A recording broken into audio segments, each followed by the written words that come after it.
Hello, my little chickadees. It's Adam here. You're going to notice throughout this episode that the sound quality is going to bounce. Not just the quality, but the actual sound is going to bounce. That's because this thing's been stitched together from 3 different sources due to a multitude of technical problems that have infested every atom of the technology at my disposal and tried to drive me insane. So that's why this episode is later than expected. It's also going to go out on the Patreon and on the normal channels at the same time, just purely because we are way out of sync now. This episode's a week late, for which you have my absolute apologies. So with all that being said, I shall take you back in time to a week ago, where past me is going to randomly say nonsense and crap at you. Enjoy. The Mechanicus is a machine with parts that are infinitely replaceable, as useless as they may be. We pull levers connected to nothing and consult dials that never move. In other words, ladies and gentlemen, welcome to the Fluffenhammer. Roll the music. First here, then there. Make up your mind already. Death is close. I love the frequently. You have already lost.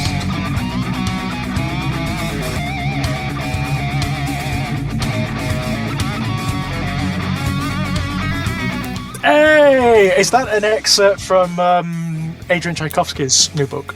Yes, it is indeed a little excerpt from the, quite frankly, stunning Day of Ascension. And stunning is the correct word for it. I'll turn my actual light on there. There we go. Looking forward to that one. I got to chapter 10, and then I remembered that the Gene Stealer cults are not the good guys in this. There are no good guys. I don't know what's going on. I keep rooting for the cult because... Well, it's 40k, isn't it? There are no good guys. The horror, the Adeptus Mechanicus are horrible. They're so horrible. Like, in ways I've never really considered before. It's like the servitor roundups are one of the most impressive thing I've ever come across.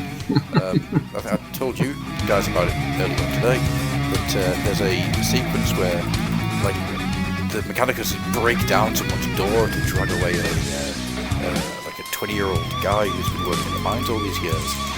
The woman's screaming, "No, you can't take him. He's my son." It's like, yeah, you've got 2 others. You can spare this one.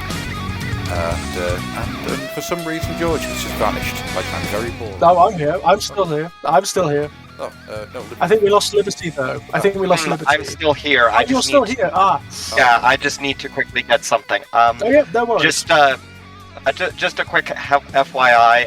Hello, everyone. I'm Liberty, longtime supporter and friend of the Fluffenhammer, and I'm living proof that anyone can get on the Fluffenhammer if they just have enough gumption to do it. Yeah. As long as you're, well, that's how me and George started it, yeah. Pretty much, yeah. I mean, we're easy. We just... Don't whatever, tell people that, George. If people know that we're easy, then half the mystery's gone. But yeah, there's a sequence. This kid's like dragged away. You've got 2 other kids. You can spare this one for the Omnisire. Yeah, the other 2 died in a mining accident. Oh, you should have put the right paperwork in. We're still taking him to become a servitor. Yeah, obviously. I mean, that's fair. Do your paperwork. Mm-hmm. You know. Honestly, right now, I would very, very happily just wax lyrical about that book, but I don't want to ruin it because there is so for me, I mean, that is some of the best 40k fiction when it goes really into like either the satire or into the dystopia. Yeah. The dystopian horror of the Imperium. I think the potential for that is enormous. Absolutely enormous, and I'd love to see more of it. Oh. I mean, Warhammer Horror really does... many of the Warhammer Horror stories really do take advantage of this. Yes, they do. I've got the Bookkeeper's Skull to read after this one. I'm very much looking forward to that. Don't get me wrong, I love all of the really Lovecraftian, weird, metaphysical horror you can get from Chaos and all of that sort of thing. That's my jam, it really is. But when I really do love it when writers go for the dystopian horror of 40k. I mean, even some of the writers in the Horus Heresy did that when they're looking at the way the Great Crusade is generally advertised by the people who are in it and what the reality of it actually is. I suppose that's why they have the remembrances around, wasn't it? So they could get the real story, but it went a little bit wrong for the ones that were let in. Well, this is part of what makes it. I mean, this is what I love, the irony of the Horus Heresy, of the Great Crusade and the Horus Heresy books. It was not going to work anyway. You could have done away with Lorgar, with Chaos, with all of that. It was always destined to fail because the seeds of its destruction are there before any of that happens. You start to see like the remembrances seeing the reality of the Great Crusade, which is an imperial project in very real historical terms, and that means genocidal, right? That's what an imperial project is. That always in every example in history, that's what an imperial project is. And this is an imperial project that dwarfs any you could possibly think of in all of human history. This is a genocide of worlds and entire species, right? No, well, cultures as well, I suppose. Entire cultures, yeah. Worlds are left desolate by this. You could argue as well. Some worlds are lifted up as well, depending on the world, I suppose. Depending on the world and depending on their willingness to give up parts of their culture, of course, because that's the whole thing with the Great Crusade. You either conform or you die. That's it. It doesn't matter how many ambassadors they send or like what pretty words they might speak to you about inclusion and all of that. Oh, this is a grand crusade. This is what mankind is meant to be. It's ultimately a threat, you know. You either do as we say, you conform, or we destroy you. End of story, you know. Was the assumption of the heavy-handedness of that due to the Emperor knowing about, obviously, the chaos building in power or something? Possibly. It's hard to say, though. It's hard to say because that's certainly what some members of the Crusade would have believed. But given the inscrutability of the Emperor and the way his motivations become murkier and murkier and murkier and murkier as time goes on, it's hard to say, isn't it? Murkier in a slightly unsatisfying way, at least from my perspective, because we've talked about it numerous times. Like, depending on what the answer you give, and at this point, they have to give an answer because of how bad the Emperor appears to be. They have to give an answer. They've got to, because what the Horus Heresy books have done is they've made the Emperor look more evil than basically anything in the 40k universe, or as we've said, stupid. One of the two. Stupid, yeah. It's one. I think more evil would be better than stupid. Yeah, absolutely. From a narrative standpoint, or even like, maybe evil's maybe the wrong word, but Machiavellian certainly. Yes. Yeah. Someone who has an intention that is maybe so far-reaching that we're only just beginning to see it panning out in the present day 40k. Maybe, you know, it's hard to say. At the moment, it's very difficult to say. Maybe this is just, I guess, to kind of like put my 2 cents in and actually be try to be a part of this like a podcast. Maybe it would be a bit interesting if they kept sort of the black box unknowability of the Emperor and his plans in a way, because that kind of is, I don't know, kind of adds kind of the mystery to the, in reality, we kind of know the goal is like, you know, to kind of, you know, have power and to keep power and whatnot. And also kind of privilege and sort of like a lot of stuff, but kind of for a person experiencing such kind of a brutal sort of stomping under a high, like an iron heel, to kind of quote Jack London, it's kind of difficult to ascertain why the kind of like the authoritarianism does what it does. Yeah, and I think like the Emperor is kind of like the ultimate manifestation of that. Really, that's kind of what the original creators of the Emperor and the 40k universe, the Imperium, it's what they were going for with the innate satire of the universe. That is ultimately what it's about. There was But that. I don't know if I want to like say I disagree with you, but I kind of want to add this like caveat of in the original like Rogue Trader kind of fluff, it was very much stated that kind of what the Emperor became it and what the was, Imperium yes, became kind of and just was like destroyed from what kind of the Emperor truly envisioned, and yeah, there was this all big kind of ambiguity of like, is the Emperor alive or not, or is he just mhm, basically kind of a living giant vegetable that also happens to be a kind of soul beacon or soul light, yeah, like basically the equivalent of a psychic lighthouse. yeah. I mean, Everything about him is dead. in the Lost and the Damned, the second of the Realms of Chaos books, it just tells you explicitly what the Emperor was doing. It just comes Hmm. straight up and tells you what the Emperor is doing, and he's basically becoming a god.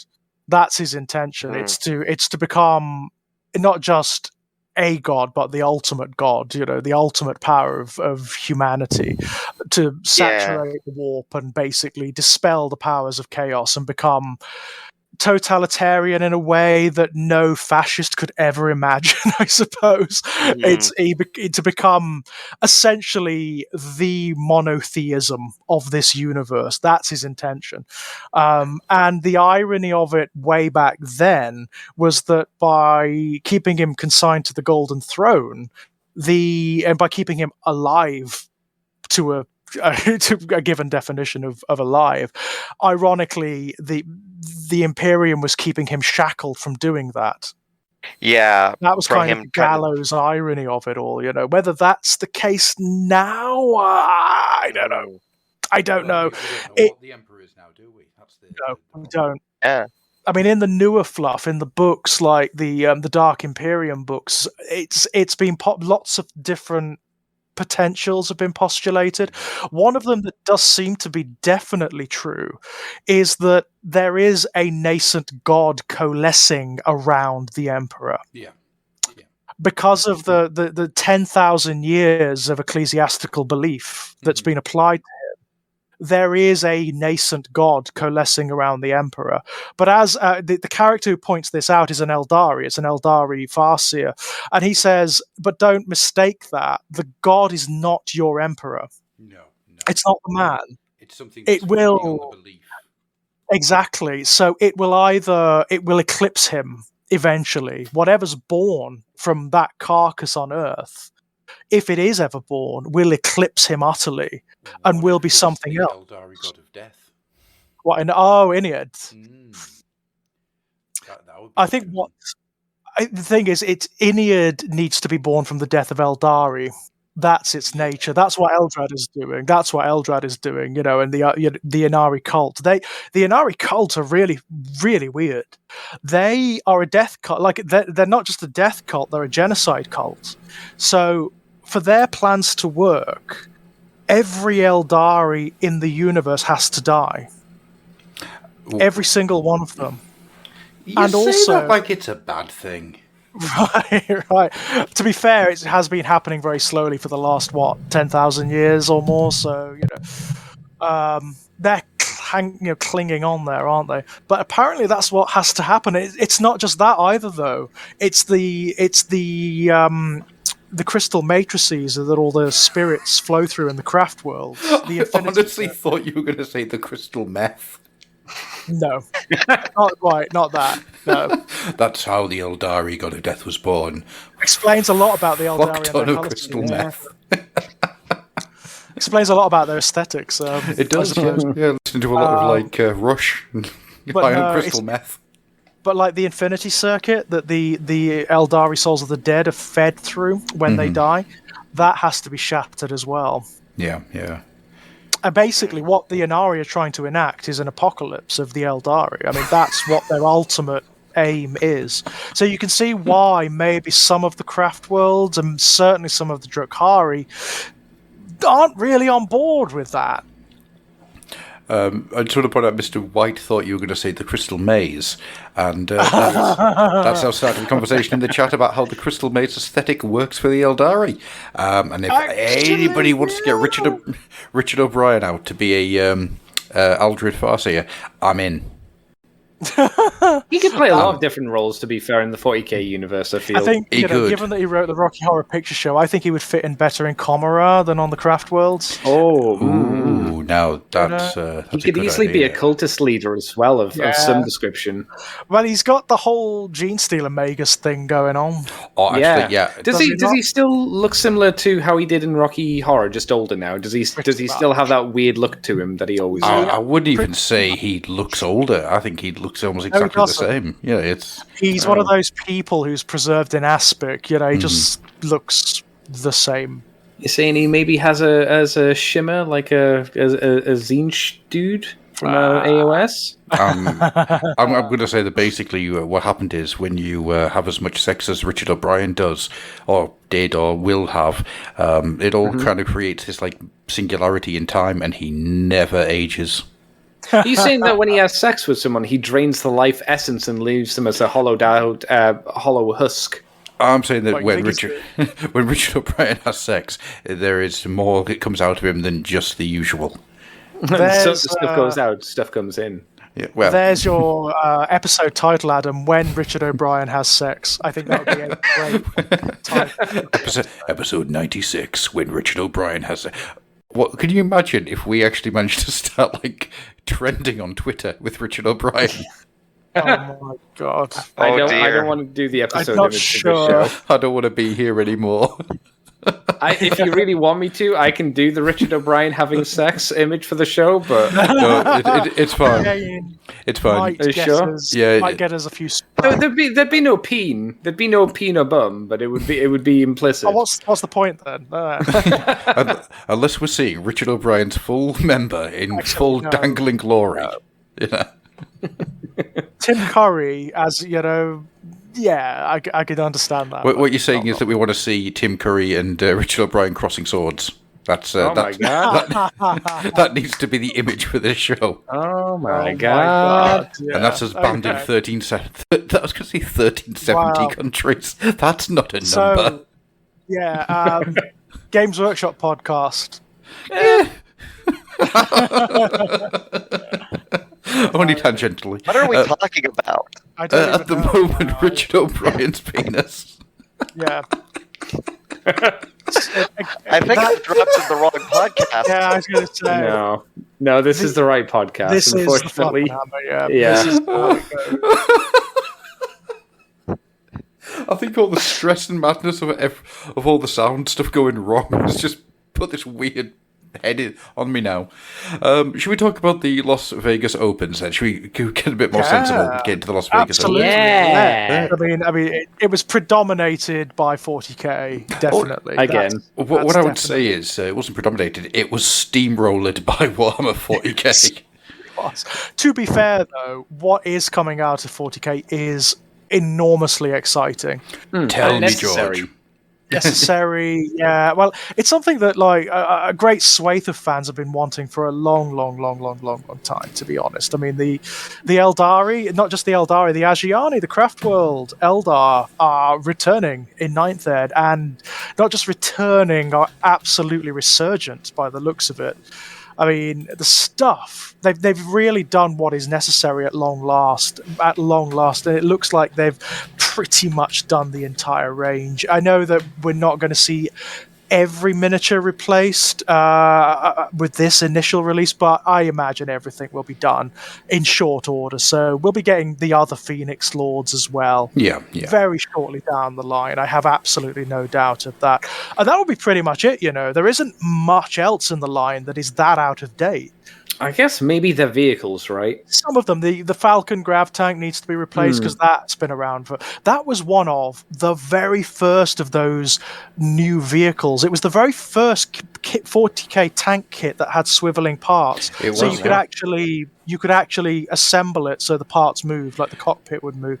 And also, it was the very first one, alongside the Viper jet bike, that had clear plastic. Yep. Oh. Do you remember how far down the line that thing was. Because it was one of the first releases for Third Ed, wasn't it? That's how old that thing is. It did come out in Second Ed. Did it? That did. It did at the very tail end, because the reason I remember is it came out in the same issue of White Dwarf as what was then the new Bloodthirster, the old Trish Morrison one. Sweet. Is that the metal one? The metal one with the one that came in the black box. The one that was a Balrog. Yeah, I had that one. It looked like a Balrog, At the time, that was incredible. Oh yeah. That issue of White Dwarf had these two miniatures that were just like dominated everything. The Bloodthirster and the Falcon.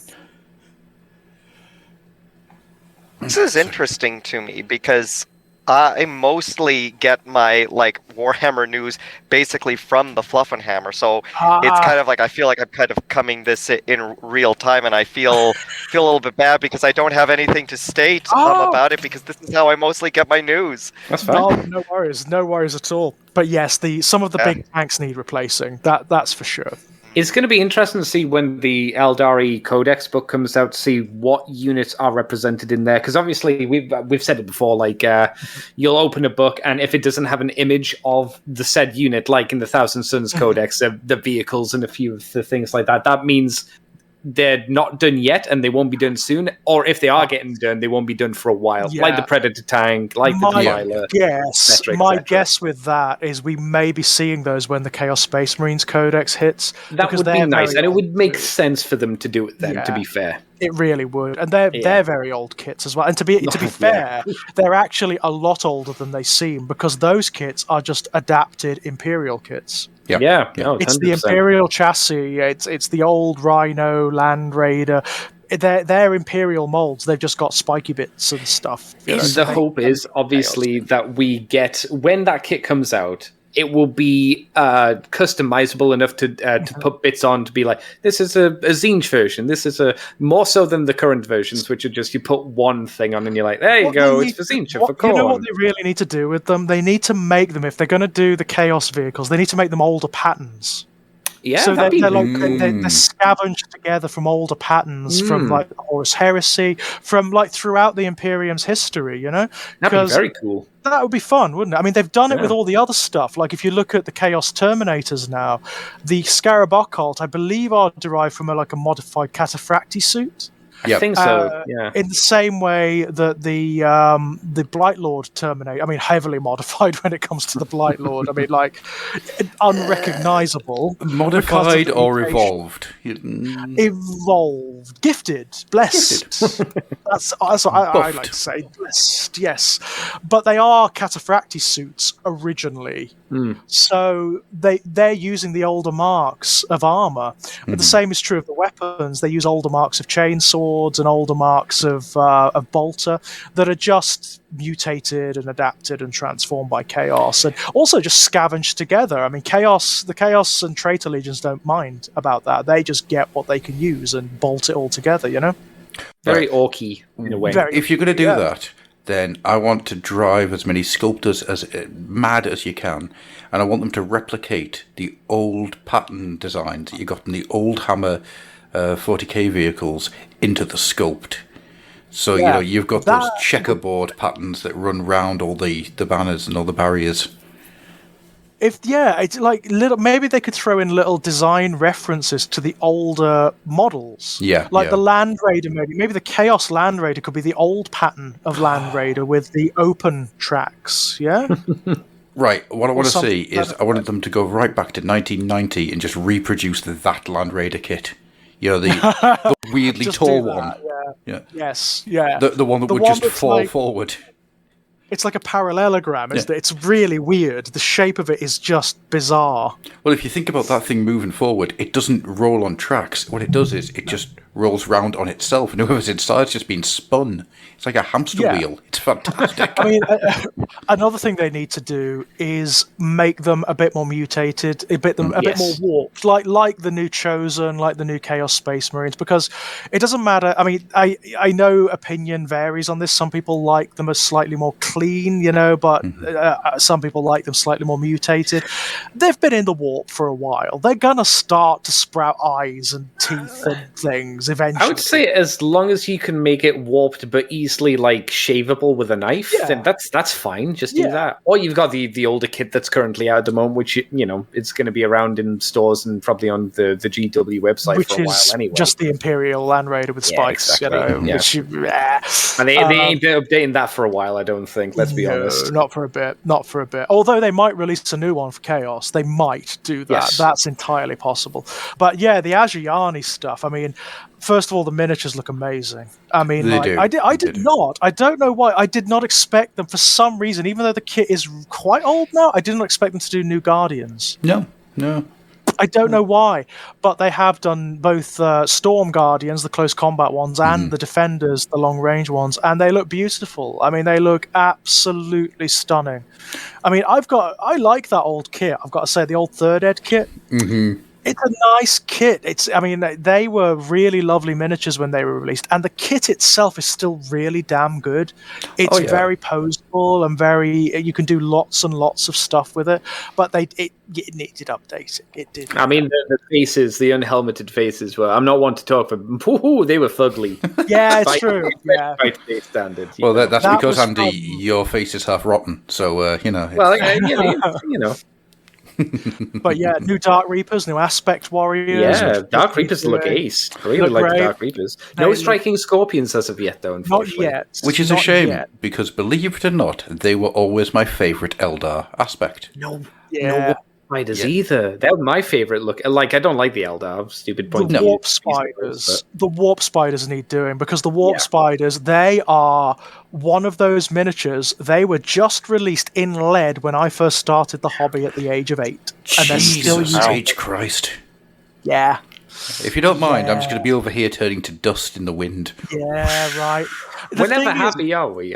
They were complaining that, the Guardians haven't been done for years. They do the Guardians.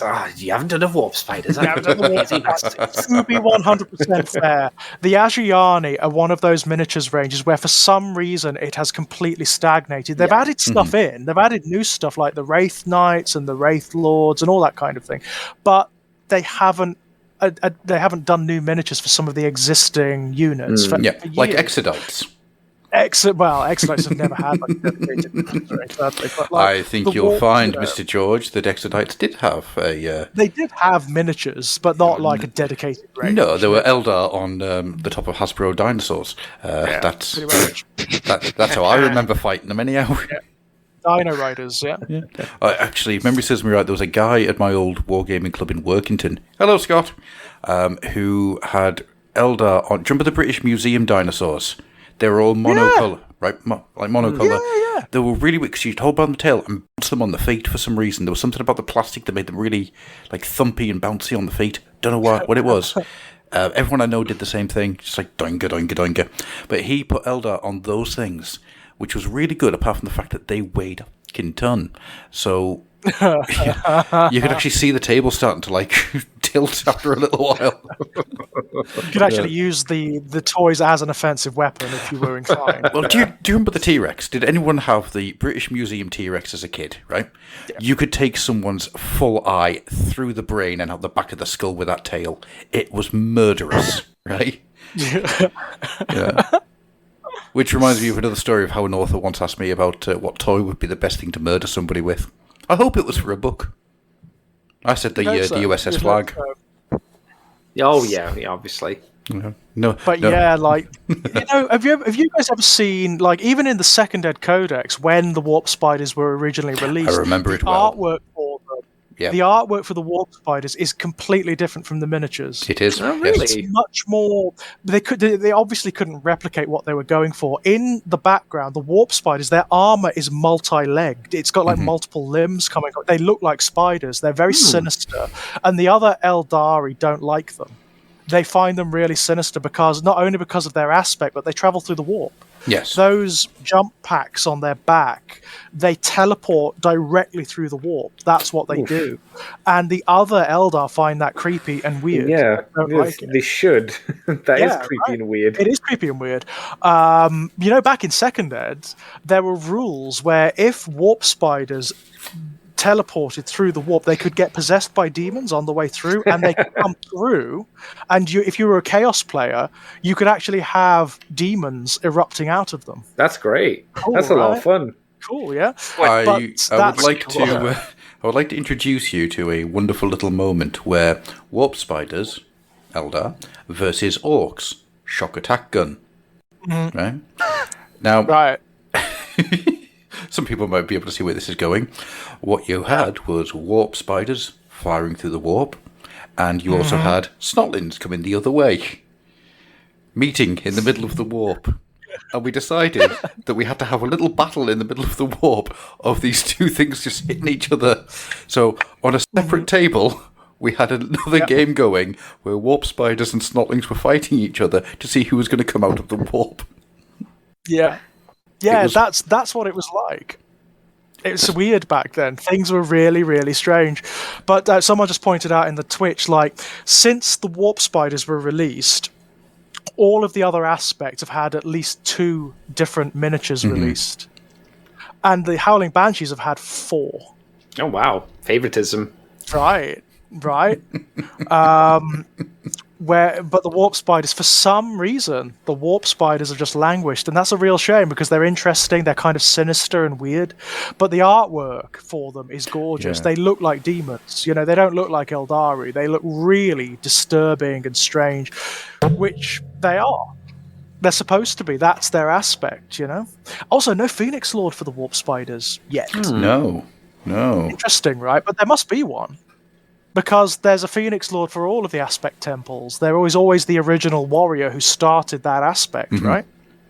So there must be one out there somewhere. Wouldn't it be fantastic if the aspect warrior for the warp spiders ended up being like in with the Dark Eldar or something like that? Oh well, that's kind of already been done. Has it? The Striking Scorpions.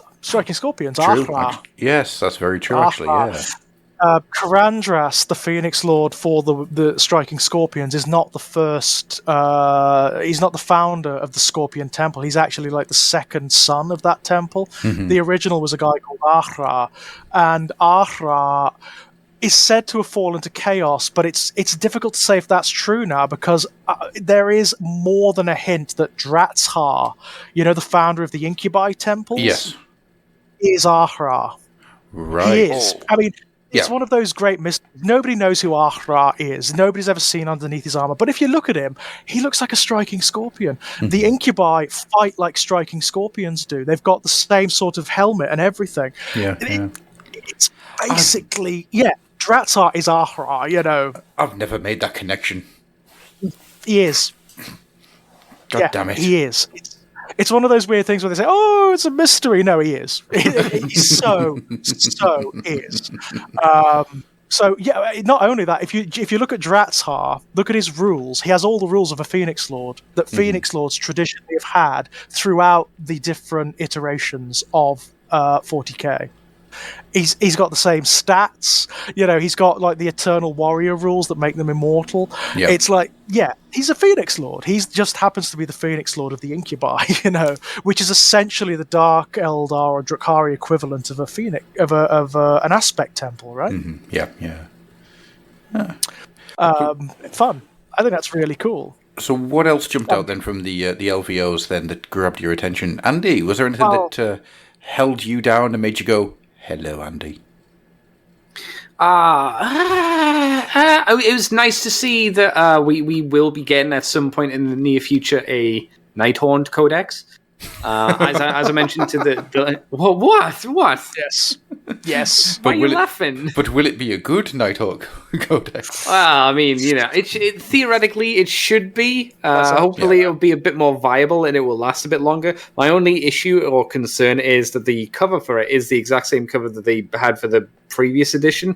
And as I talked to you two guys in the Facebook chat. I'm hoping it's just a placeholder cover because it would be a real shame if for the new edition they didn't get new artwork. Yeah, it would be nice for them to have some new artwork, wouldn't it? And the miniatures range is good enough that it warrants a bit of effort put into it, doesn't it? Absolutely, It's one of like the more interesting and niche undead armies for Warhammer Age of Sigmar. It takes the undead in an interesting new direction, and it deserves a little bit of effort. Thus far the battle tomes have been amazing. All of them have been really good. So I've got a lot of hope. If AOS 3rd Ed is going the same way as say 40k 9th Ed, brilliant. Because again, all the books have been amazing, My hope for the Night Haunts is they'll do something almost in the way they play is something similar to the Gene Stealer cults. Yes. With the crossfire. Hopefully they'll have something with like the Night Haunts and the ambush ability, just so you can go into more of that aspect of them going under the ground as spooky spirits and then coming up from underneath. It makes perfect sense, doesn't it? Because they manifest out of thin air. Yes, yeah.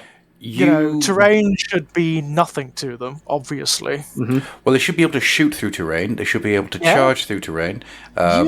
When we were talking about this off air and in texty words on our little arranging things chat, the thought that came to my mind was you should get as scenery gravestones, right? You can scatter the gravestones across the. It doesn't have to be gravestones, grave markers, coffins, I don't know, pile of bones, just a single foot, Richard O'Brien's penis. Just throw them all across the battlefield, right? And any of them could be an entry point for your army. Yeah, that'd be nice. That makes enormous amounts of sense. Just throw in a rule like it needs to be 24 inches from an objective marker, something like that. Fine. Obviously, perfectly fine. Yeah, absolutely. It's a shame, really. One of the rules for ethereal creatures that kind of went the way of the dodo with Fantasy Battle is ghosts ghostly spectral entities could only be hurt by magic weapons back then. Magic weapons were a distinct thing in the rules back then, and only magical weapons could hurt them. So your common or garden troopers couldn't actually hurt them at all. Yeah, I don't. It'd be nice if they didn't lean. I think they could lean into something like that. Something like that, so that non-magical weapons maybe have some sort of deficit against them. Well, maybe you could do something like, how I assume you still do stuff like bravery tests, right? Maybe it could be in link to that. So if a unit has broken or lost a bravery test, they can't actually hurt a Night Haunt unit for a turn. They have a debuff put on them, so they have to roll a higher number than they'd have to usually. Something like that. Good, Ignore rend that would be a big one. Yeah. You could do something. When doing this, you need to obviously test it against lots of armies to see if it was overpowered or broken or something like that. But you could, fiddle around with it and find stuff something to be useful. done, isn't there? Yeah. With the Night Haunt, there is definitely stuff to be done. Potentially, they are a very interesting army. Yes, yeah. Just haven't really been done justice yet, which is such a shame because they look great. Well, the idea of having an army where you have to use a specific type of unit to take out a specific type of unit, not entirely bad. That's very for a computer game reference, like Command and Conquer style of video game. They're very popular. I think the issue is, as we've said again many times before, the units that were good at taking out specific units weren't even good at that objective. Yes, it's like the theme and the flavor was there, but the rules just didn't match it, did they? Yeah. They just didn't do what they were supposed to do, which is such a shame. It feels like in the last release, all of the effort went into the Ossiarch Bone Reapers. Yeah. And then they forgot. Yeah. Yes. Such a shame. It's because you've got a guy called Cracker. I was going to call him Cracker Nuts. Catacross, yeah. Cracker Nuts. Caractacus Pots. Yeah, That's a different thing altogether. That's a different thing altogether. I don't want Dick. I don't get me wrong. I love Dick Van Dyke, but I don't want him playing Catacross. I don't think he's the right choice. I don't know. I can see it. Ossiarch Bone Reapers the musical. Consider yourself undead. Consider yourself one of the ghostly peeps. Anyhow. He'd be good at singing Step in Time with an undead army, though, wouldn't he?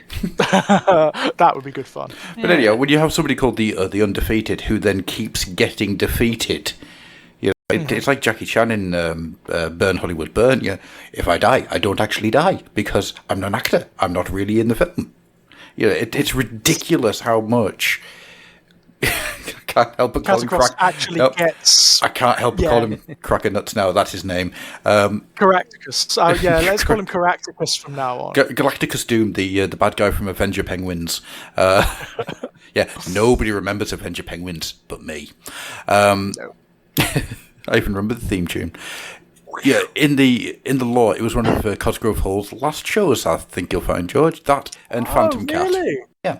Oh, Avenger Penguins, Phantom Cat, and there was another one, but I can't remember what it was. And the Discworld series, obviously. Obviously. Yeah, and that was the end of Cosgrove Hall. But you are right. He gets, for somebody who has smashed. Yeah. Every single time. A lot.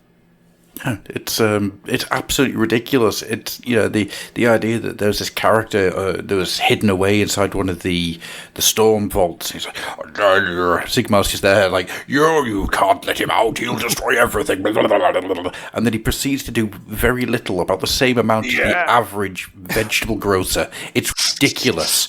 He's not that threatening. No, he's not. What you call them, the ones that go around actually shaping the bones, they're terrifying. The Mortisans. The Mortisan bone shapers. They're terrifying. Whenever you come across them in the lore, they are legitimately scary. They can unmake any of the Ossiarchs. They can just walk up to them and go, and I need all of your parts, so you're dead. And it's done. And then you've got Cracker Nuts over here, who's literally like, I've never been defeated. And all of his mates are going, yeah, you have. But it's ironic, isn't it? You need to stop drinking, man. You've got kind of the opposite problem here. And the rules for Catacross are insane. Yeah. He is fantastic on the battlefield. He's an absolute beast.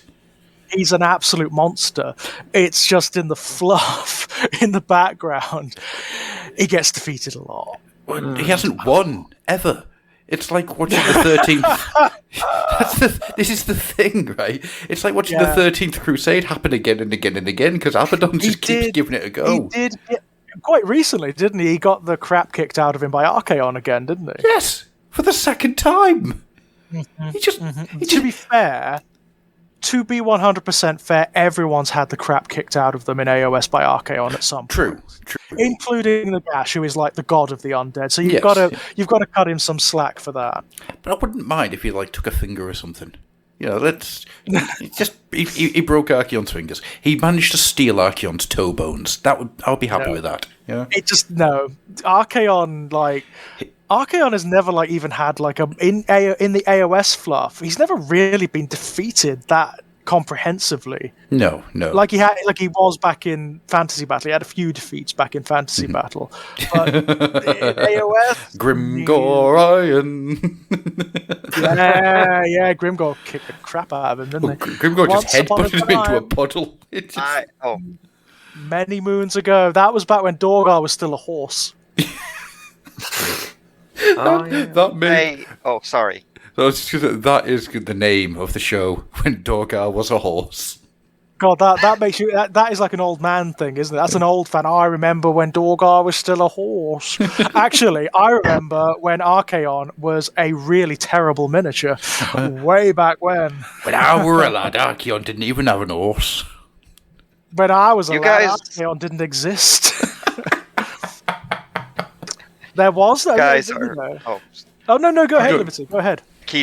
Well, I was just saying, you guys are, talking about Age of Sigmar, which is the one setting that I'm, not as familiar with. I'm pretty sure Nagash is a skeleton. I got that right. Sort of. Okay, good. That's pretty much, yeah. He's I know what He's the big bone daddy. He is the great granddaddy of all skeletons. He's the big bone pope of all. No, I know. I was just making a kind of a joke. I'm about my ignorance of Age of Sigmar. Basically, what I know about it is if Michael Moorcock and Hawkwind decided to create Masters of the Universe together. Yeah, that's actually a really great summary of AOS. Sigmar is beautiful. He-Man and There like you have Nagash's it. Skeletor. Yeah, that's pretty much it. If we could I'll get Frank get you, Langella to you play Nagash. bumbling hammer god. Oh no, we want Frank Langella's Skeletor. No, we want the 2000X Skeletor, because that Oh, was yeah. that was just greased sex on a stick. That one, like, He was good. Yeah, he was good. I always remember the episode where he attacks Grayskull and Orko like casts a spell of making complete darkness, and you just get this voice out of this blackness going, "Oh, darkness! I'm so scared." It's like fucking love 2000X Skeletor. Oh, I'm going to watch some 2000X. I'll see you all later. Liberty, was there anything that jumped out at you from the LVOs? The thing is that I don't, as I said, I don't like. I mostly get my news from this, so this is all kind of news to me about this. So I don't really have anything to say. Oh, I could about kind of the Las Vegas kind of presentation, I believe, but I could give you a little sort of personal story and kind of a question of like if this is true or did I just hallucinate this? Okay, this is going to be interesting. Okay, which is for a long time I thought, and some part of me still does, that Khorne was the god of mercy as well as warfare, but ironically he was the god of mercy, and I can give you reasons why I thought that, but just kind of like, is there anything officially in the lore that kind of validate that? There was a point where they tried to sort of not soften, but introduce like a complexity to Khorne, whereby his followers would not necessarily attack unarmed opponents because they didn't see the point. They just didn't see the point. The whole point of Khorne is that you fight. It's martial prowess, right? Yeah. So killing someone who's unarmed, pointless. Absolutely, Khorne doesn't care.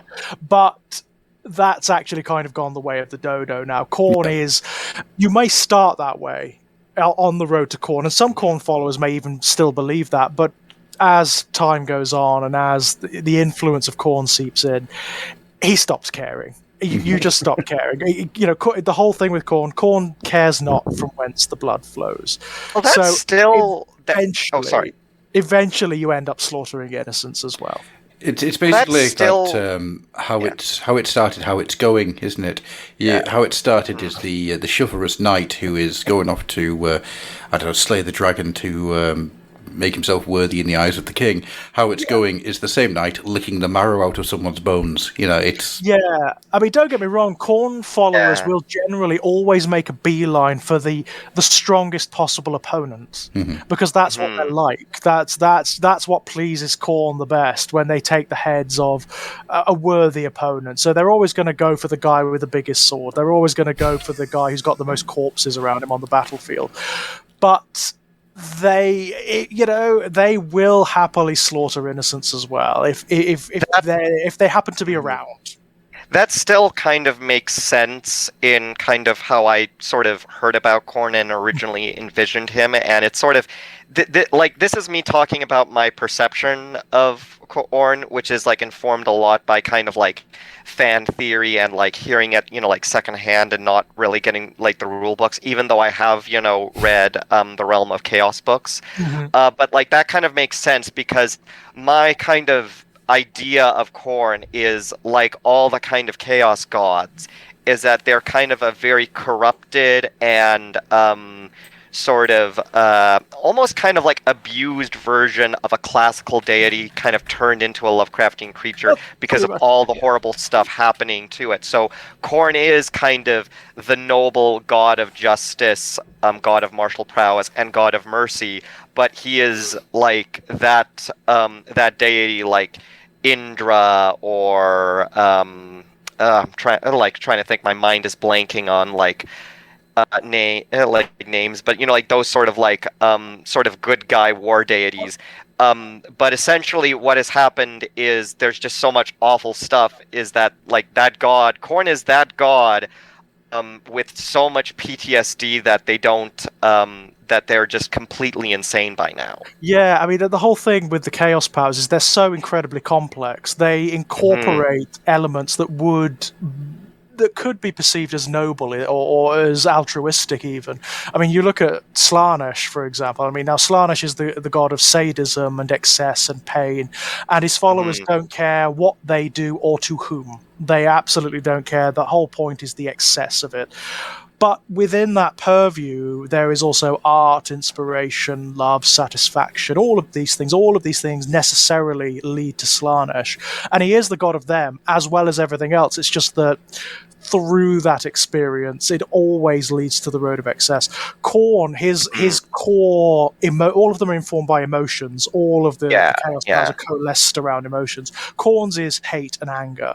And that anger can actually come from anger at injustice. You know, that is, in fact, I mean, if you look at the World Eaters, that's kind of where they fell, you know? But ultimately, it always leads to just insane violence, just crazy nonsense. Tzeentch is hope, bizarrely. Tzeentch's core emotion is hope, but it's corrupted to the nth degree. And Nurgle is defiance, I believe. No, it's despair, Nurgle, but it's the defiance of despair. Yeah, that's the defiance. The core emotion is despair, but he draws power from those who try to fight against it. There's a certain like contradiction at the heart of Nurgle. He favors those who try to struggle, because ultimately they make the best servants. You know. They will collapse eventually. Everyone who comes under Nurgle's purview will surrender eventually. It's interesting, actually. From the way you've kind of been talking about it there, I'm reminded of the story of Kirsten from, and this is where I get to open my old hammer box. Oh, go. From the old Conrad series, you know, the trilogy that should have been in 5 parts, so we could get an ending. Can I have my ending to Conrad, please? Go on. No. Go on. Those books are terrible. I want to see how they end. So we've just got in the chat. I still miss the characterization of Khorne as the Chaos God of Industry. So he had all the most intricate demon engines. Yeah, there was a time when Khorne was like the chaos power of technology and industry as well, because of course these things have always been driven by warfare. You know. Oh yeah, absolutely. Historically speaking, so it does make sense for that to be the case. And it was, I mean, originally that was also that was driven by the miniatures range. It was just the case that most of the demon engines they made happened to be Khorne 8. So Khorne de facto became the god of industry, you know? But it makes a lot of sense. Bloodshed and industry going hand in hand.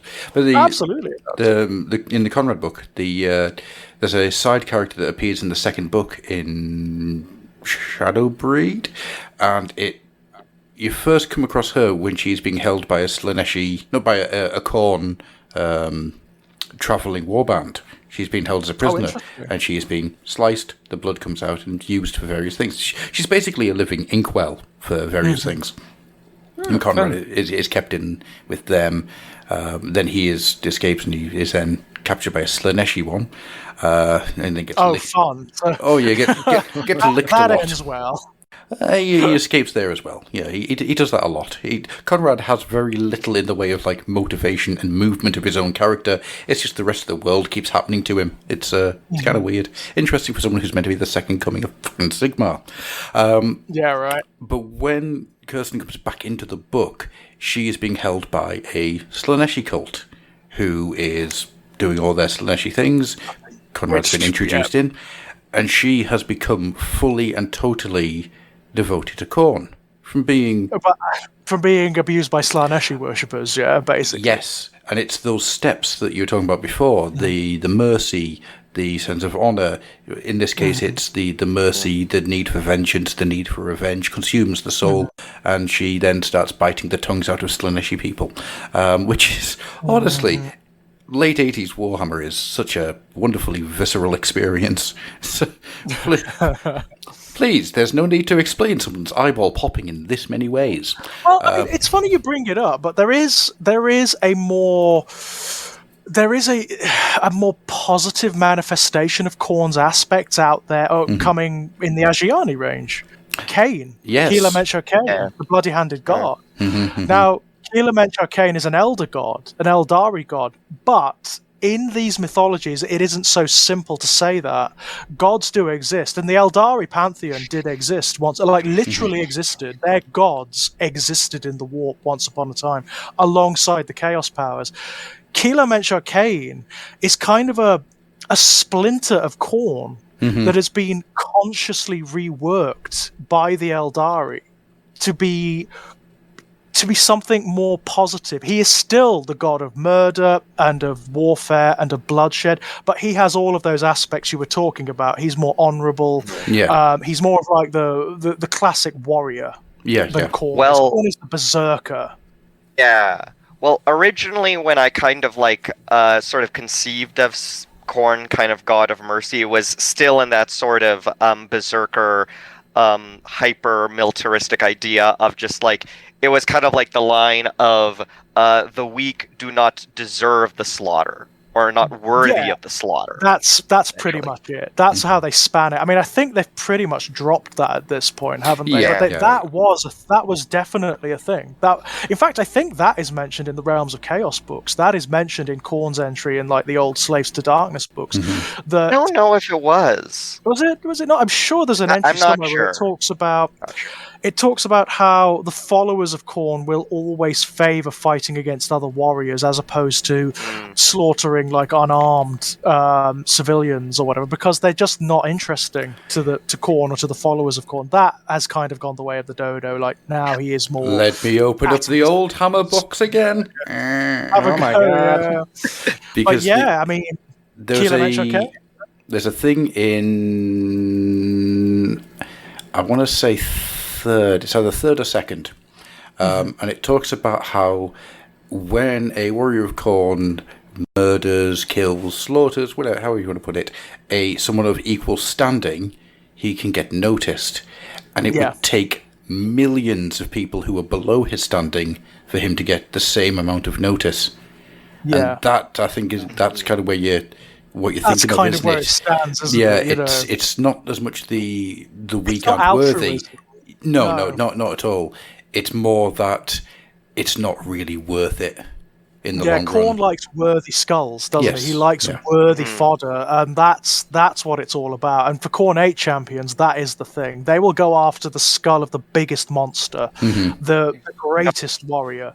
That's what they're after all the time. Yeah, I mean that's it's typified throughout every story about Khorne 8 followers. I mean, you've got like Khan the Betrayer, who even during the siege for the Horus Heresy, I mean, he died during the siege of Terror. Technically, he died and then was resurrected by Khorne because he's such a worthy follower. But he died fighting Sigismund, the Black Sword of the Emperor, right? The only warrior who was worthy of killing him. The original Emperor's champion. That's very cool, isn't it? I did not know that. Yeah, who is, of course, his equivalent. I mean, in the stories that talk about it, it talks about how Sigismund is basically the equivalent of Khan the Betrayer for the Emperor. Yeah. Oh, Sigismund, the Empress, the Imperial Fist dude? That's right. The Emperor's champion and the founder of the Black Templars. Of course, they still maintain an honorary position of the Emperor's champion in honor of Sigismund. Yeah, it's always so cool, isn't it? It is very cool. Yeah. It is very, very. In fact, I mean, it's actually that story is it's detailed extensively in Warhawk. You know, the latest Siege of Terror book. It's been mentioned before that Sigismund is the one who kills Khan at the gates of the Emperor's palace, but it's never been explicitly this detailed. And you know, it's brilliant. What happens is, Khan recognizes Sigismund through the haze of the butcher's nails. He actually recognizes him because they were friends once upon a time. They were friends. They used to spar and whatnot. They used to like share philosophy and that kind of thing. And he starts fighting him and he realizes that he's changed. He realizes that he's not taking any pleasure in this fight at all. It's all just this cold, vengeful fury. There's no pleasure in it whatsoever. And Khan hates it. Yeah, he absolutely hates it. That's what takes the wind out of his sails ultimately. That's why he can't win against him, because there's no joy in it. Khorne is about the joy of it, you know, the thrill, the emotional response. Right. Whereas the Black Templars are controlled fury. Yeah. It's just hate. There is nothing else to them.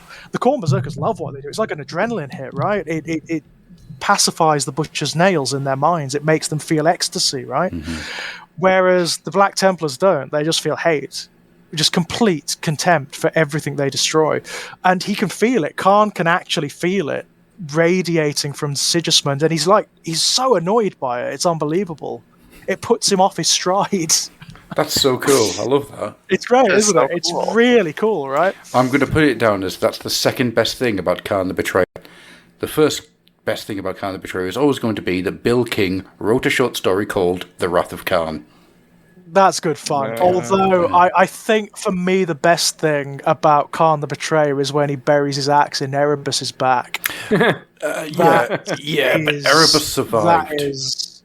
He did survive. Erebus survives everything. I mean, he's alive now in the present day 40k. He's still around. He's still having a grand old time. You know, If there was he's a enjoying himself. 14,000 page book and it was just called Khan Kicks the Shit Out of Erebus, and that's all there is to it. There's no character development. There is no movement of plot. It's literally just describing in great detail Erebus having his head truly kicked in by Khan the Betrayer in, shall we say, a footlocker in the middle of Wolverhampton. I would be happy. I would buy that book, and I would read that book multiple times, and it might come close to making me feel better about how much I despise Erebus.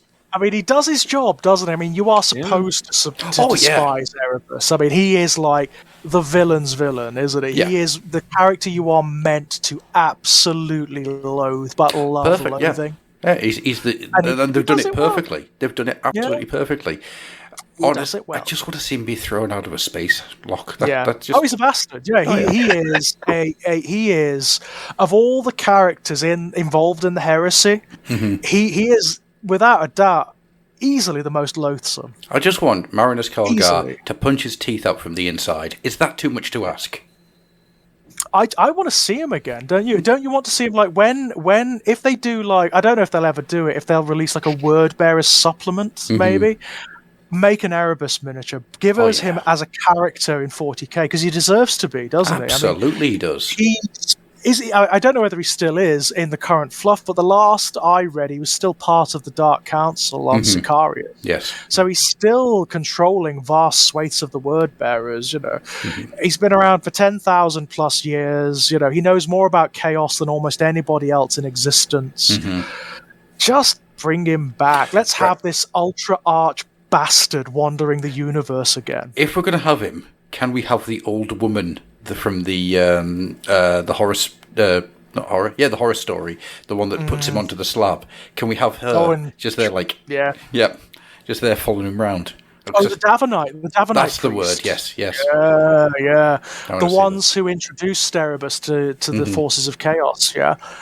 Yeah, interesting. That would be very cool.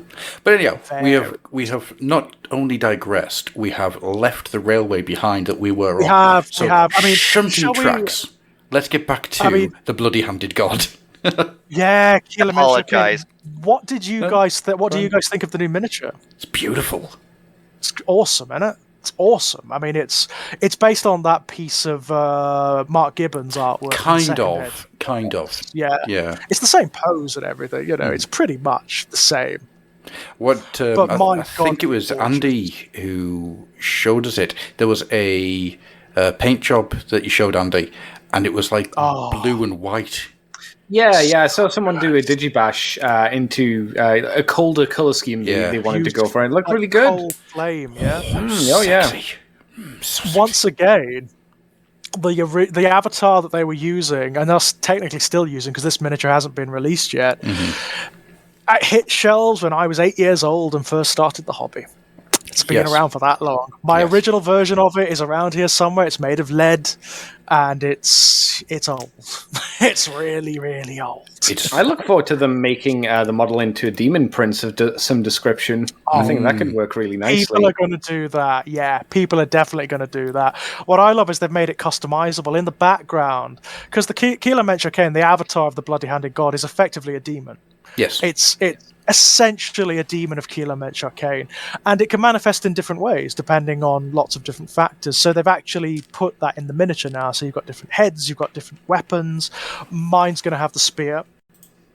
That's for damn sure, because I love the old Epic Mini that's doing this with its spear.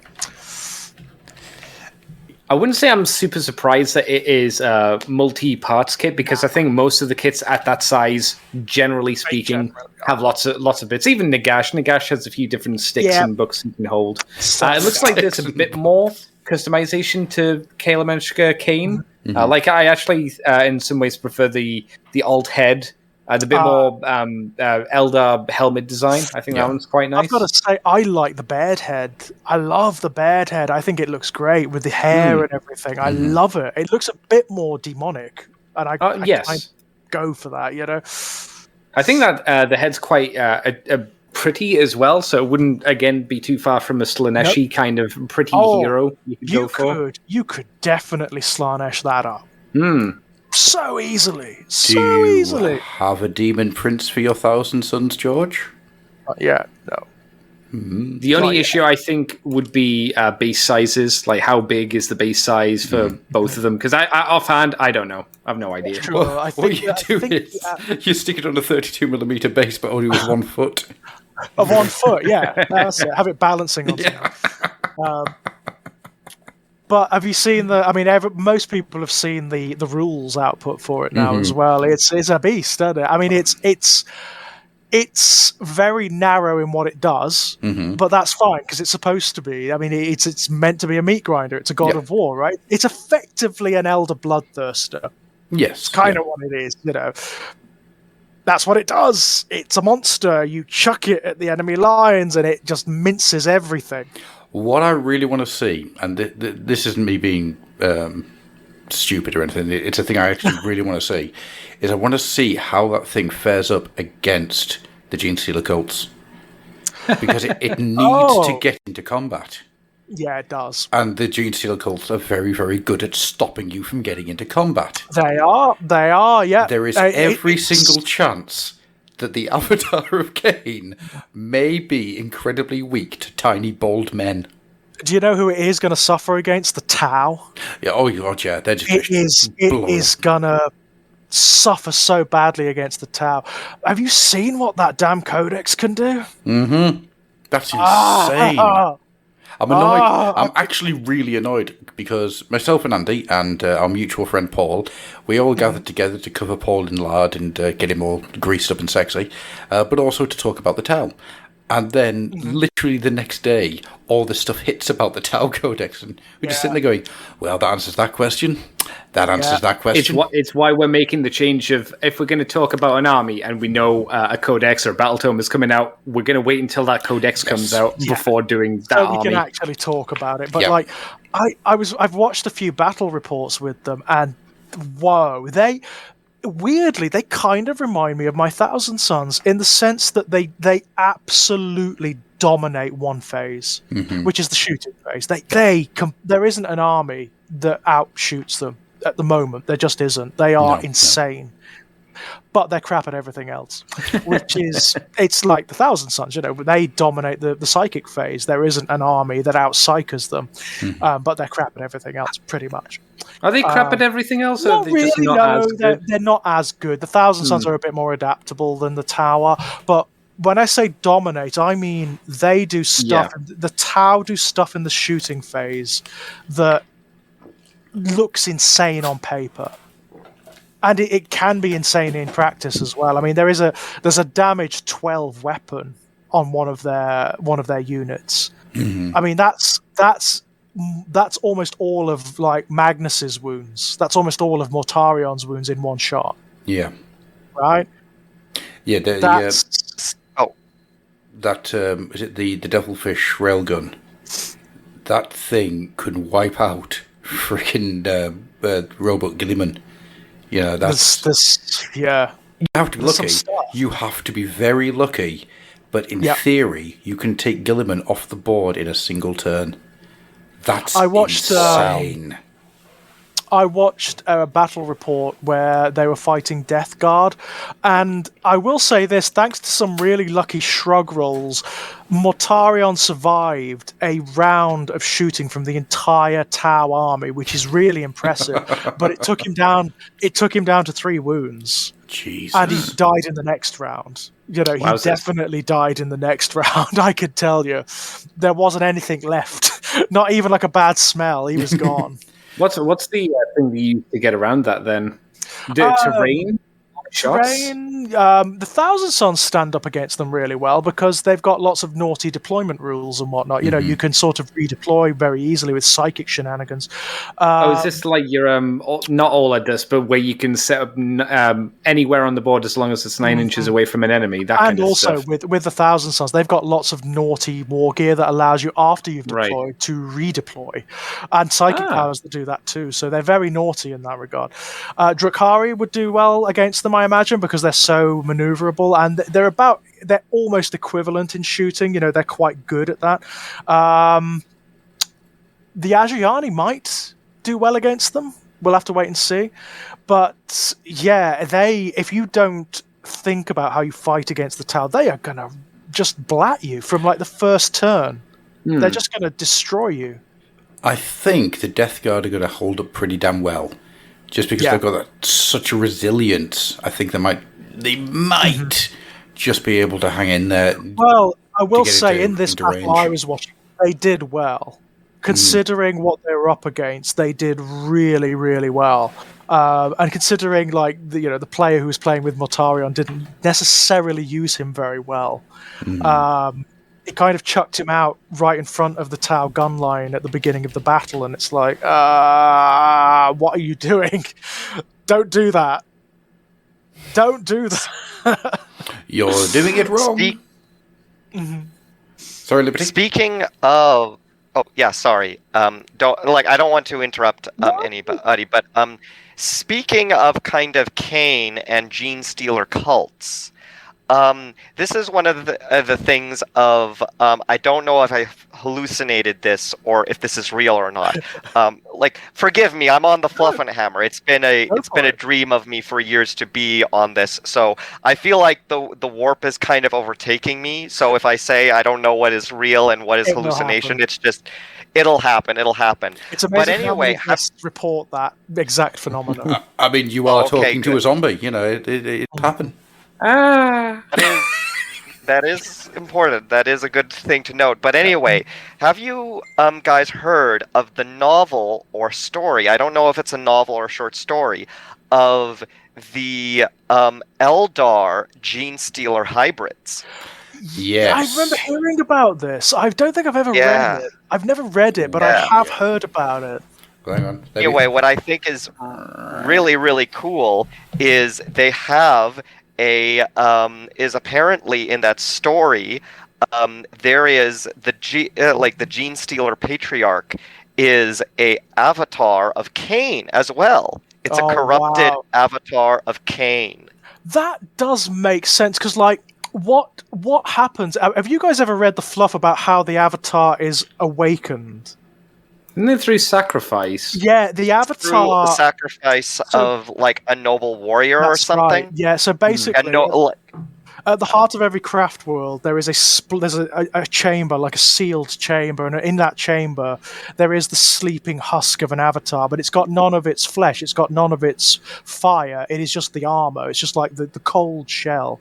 And a particular exarch of the aspect warriors is chosen when they want to rouse the avatar. And there's all sorts of ceremonies. It's like this massive event on the craft worlds. Every Eldar on the craft world gathers for it. And that warrior is sent into the chamber. And it's very ambiguous as to what exactly happens to that warrior. But once it's over, the avatar strides out. And one of the theories is that warrior kind of becomes the avatar. Yeah. You know, their essence is used to rejuvenate the avatar. So if that essence is like corrupted by the Gene Stealer taint, would be that? Yeah, I can kind of see how that would happen. Yeah, interesting. God damn it, I've got enough ideas for these things, right? Nah. Which reminds me, I need to tell you the story of why I have Gene Stealers. Hey Adam, have you ever thought about doing like a knightly order that's corrupted by the Gene Stealer taint? Yes. So Imperial Night Worlds Yes. that are tainted by the Gene Stealer cult. How cool would that be? And you know That what would we be too do? hard because it's just paint jobs, right? Right, At that yeah. point. No, And flesh. Flesh. The knights have got to have gribbles all over them. No. Sit back, my sweet summer children, and let me explain to you how a knight in a Gene Stealer cult family would work. Just getting comfy. First of all, you would have 2 guns at the front. So you'd have 2 guns at the back, and then 2 hands at the front, because you need to have the 4 limbs in order for it to look like a Gene Stealer cult, because these things are also going to be totems as well as weapons, because that's the way it works. You don't have Griblies. Oh, no. You have, like, various parts, like, broken down and new parts put in, and, you know, you make it look as worn as possible. But then you have actual cultists hanging on for dear life, trying to fix it as it's walking. You have the Black and Deckers just, Those lethal Black and Deckers, eh? Absolutely. You have like That are hatches that are more, open. technically better at close combat than the Wailing Doom that the Avatar carries. That's because Black and Decker is 1,000 years old, and the company was forged on an ancient Indian burial ground. True story. Nobody knows that. That's because it's a lie, but true story. Never let facts get in the way of a true story. And you basically have it all broken down open. the Joe Rogan route then. Joe Rogan can eat my entire ass. That's how you do it. You have like parts open, you have like people working and stuff, you have like little legs hanging out of areas and things like that.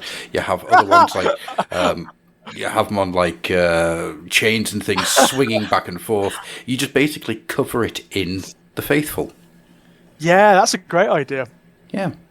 So it's like a walking totem, of the whatever Exactly, they're worshipping, yeah, the great yeah. star gods. Do you know? Have you read the 8th ed Chaos Knight book? I haven't actually, no. There is a knight mentioned in that book, which is followed around by swarms of Necron flayed ones, because they believe it's an avatar of the Catan that made them. That's so cool. Yeah, it drapes itself in like the skins of bio-titans and things that it slays. So it looks like a big flayed one. And the flayed ones don't know any different. So they just follow it around. They believe that it's this great Catan that created them. That's really amazing. The Chaos Knight doesn't even notice them. It's too mad. It's too far gone. It's psycho bonkers crazy. Does not care. So it treads on them and all sorts. But they follow it everywhere, apparently. So what we're I suppose saying they is... just get back up again for the most part, right? With the reconstruction protocol. Yeah. Say again. Sorry, Andy. Yeah, They of probably course just they will. get Yeah, of course they will. Just they don't care. Phase out, come back again. So what I heard there, George, was that we all have to club together to buy Andy a knight for his Necron army, and we also have to get him some skin. Yeah. Yeah, to drape over it, obviously. Yeah. Hooray! Human flesh, my favourite. But yeah. And by all of us, I mean everyone in the chat and everyone in the chat. So we're all legally bound now to buy Andy a knight. Yay! What do we all think of Morgan Ra? Sexy as hell. I love the Phoenix Lords. When way back in the 30 years ago, almost to the day, because I'll be 38 on February the 8th, very, very soon, by the way, guys. Yeah, just thought I'd mention. So we all have to club together to buy George a knight. Yeah, that'd be great. I purchased my first Warhammer book, which was the second ed Elder Codex. That was how I got into the hobby. And my favourite things back then were the Phoenix Lords. They've always been my favourite parts of the Eldari. I've always loved them to bits. And I had them all the old lead miniatures, of Fugan the Burning Lance and Morgan Ra and Baharoth and all of them. But Morgan Ra is definitely one of my favourites. And the new update is... they've actually changed him a lot, haven't they? Compared to what they did to Jane Zar. Jane Zar is effectively the same. She's just a little bit more lithe, a little bit more dynamic. Morgan Ra, they've remodeled. They've redone his aesthetics, almost completely, which is great. You know, he looks fantastic. I love his cowl. Yeah. I love all that. The robes and the cowl and whatnot. I'm a I want that little miniature. sad to see the Elder Terminator feel go. Because But the thing is, he was always like that, though. If you look at the old one, he looks like a space marine. he does, yeah, The old one that's what I is mean. so like a space marine. I kind of miss the fact that he was like a big, bulky Elder. I understand was why. big, weren't he? Oh yeah, I understand why they've decided to get rid of that, but it is a shame to see it go. He's just a little bit more slender than he used to be. Yeah. isn't he? Yeah, I He's was a going to little say bit he still more- feels big for an Eldar. Oh, yeah, Not nearly as buff as he previously was, because he was about inflated. There was Yeah. a time when he was like the size of a Terminator. Like when Terminators were a bit smaller, he was a big boy. You saw a lot of Chaos Marine champions made from that miniature way back did. in the day. That makes sense. I remember seeing a Space Marine Legion of the Damned captain being made out of him. I And it remember looked that. It was in White Dwarf, gorgeous. wasn't it? It was, yeah. Gorgeous. I think that'll be done again easily. with Quite this. possibly. That's a very good point, Absolutely. actually. It's not like I know anybody who does like Legion of the Damned pirate armies on parade every year. I don't think it would take. I would have no understanding of that. I don't know anyone like that. I wonder. Yes. But yeah, he is a really, really gorgeous looking miniature, and I'm interested to see how they're going to do the background for him. Yeah, because he's always been Morgan. like, yeah. He's advanced more than most of the Phoenix Lords recently. Like he had this whole background introduced about his original craft world, Altan Sar. Altan Sar is one of the craft worlds that was sucked away into the war during the fall, and everyone thought it was destroyed, but it recently came back. It's come back out of the warp after like 10,000 years, and Erebus is on it. Well, No. the Eldar who inhabit it are a bit weird, apparently. There's something not quite right about them. So they are like the ghostly craft world. There's something a bit, better not touch this about them. Which is kind of cool. Imagine, But I mean, if you will. you know what really got my motor running this time? The Corsair. Oh, yeah. The Corsair Eldari pirates. Yeah. And you're going to be able to make a whole faction of them, apparently, from this Oh book. wow! So, Oh, how I understand it from my little mice that sneak around and scribble down on ancient bits of parchment, the kill team that's coming is going to be a Chaos Space Marine versus Corsair Eldar Corsair pirates. pack. Yeah, it was revealed thanks to some website woo, Yes. wasn't it? Effectively. Yes, apparently Which- so. Means there is every chance of a box coming. If there's a box coming, you can build an army. Well, apparently you can. I mean, Yeah. one of the things what they've revealed is this book. The reason it's so like bloody huge is because you can build not only like your classic craft world Agiani armies. You can build Inari armies from it. You can build Harlequin armies from it. You can build mixtures of all those things. There are rules in it for including both Corsairs and Inari in Drukhari armies without undermining those armies. You know, it's psycho bonkers crazy. This is a monstrous codex, isn't it? Oh, But absolutely. Corsairs, pirates, Eldari pirates, like they used to be back in Rogue Trader, right? Yep. Back in their origin days. Never been seen again since Rogue Trader. Nope. It's So- brilliant. I think if you're hoping to buy the Kill Team box set for them individually, you're going to probably have to wait a while because we've Yes. only just got the the Orc Commandos and the It'll take a Death while. Corps. Yeah, but you'll be able to do it. If But you really can't wait, you'll have to buy the big box set when that comes Oh, out it's first. fine. I'll convert them. I mean, that army is going to be so much fun to convert, isn't Well, it? you won't have to worry, George, because you'll have the pirates plus you'll have Chaos dudes anyway, so you can just Exactly. use the Chaos dudes for whatever. Yeah, Exactly. Yeah. it's I it's mean- an expensive perfect box for you. It's so. I mean, I haven't been this excited about the Eldar as they were, the Eldari as they've become, for a long time. I'm so into them again as a result of this release. You know, it's amazing. I can't wait. I cannot wait to see what you can do with this book. It sounds incredible. It really sounds does. mutable. So if this is how good this book's going to be, how good is the Tyrannid book that we know is coming going to be? That was a bit of a shock, I've got to say. When I saw the way they casually mentioned it in that Warhammer community article as well. Oh, by the way, the next book coming is the Tyranids. Because really, you would have thought it was the Chaos Space Marines, wouldn't you? Yes, You would have thought so, yeah. Given that that's the other faction in the up and coming box set, you'd have thought but I like the fact that it's not. I think that might indicate that means there'll be more new stuff coming for them if that's the case. Because if everything was out for the Chaos Forces to be like, okay, get the box out. Tyranids, I think we can probably assume they've got that one unit from the preview coming, and that's probably it. Yeah. You asked how amazing will that book will be? I think it'll be similar to the Tau. In terms of rules, hopefully it'll be really interesting and good. But in terms of what new aspects it gives to models and stuff, nothing. It'll be like the Tau in that aspect. Oh I think that's probably going to be, which is fine. Yeah. But given that, I mean, all the codices for Ninth Ed thus far have been good. All of them have been varying degrees of good. But the Xenos codices, they have gone to absolute town with them, haven't they? Yeah, absolutely. Every new Xenos release has changed. Absolute Tau. It's changed the zeitgeist, hasn't it? The Drukhari are, still riding high even now. Mm-hmm. So I'm just laughing at they've gone to Tau with them. Yeah. It's Gruff heard it, but nobody else did. No, You tickled me greatly there, Andy. You tickled me greatly. I'm glad. I'm doing the soul blight in the sun thing. It burns. Well, shouldn't you enjoy it with Slanesh playing and all? You should be like, oh. Yeah, the pain. It's so good. Yeah.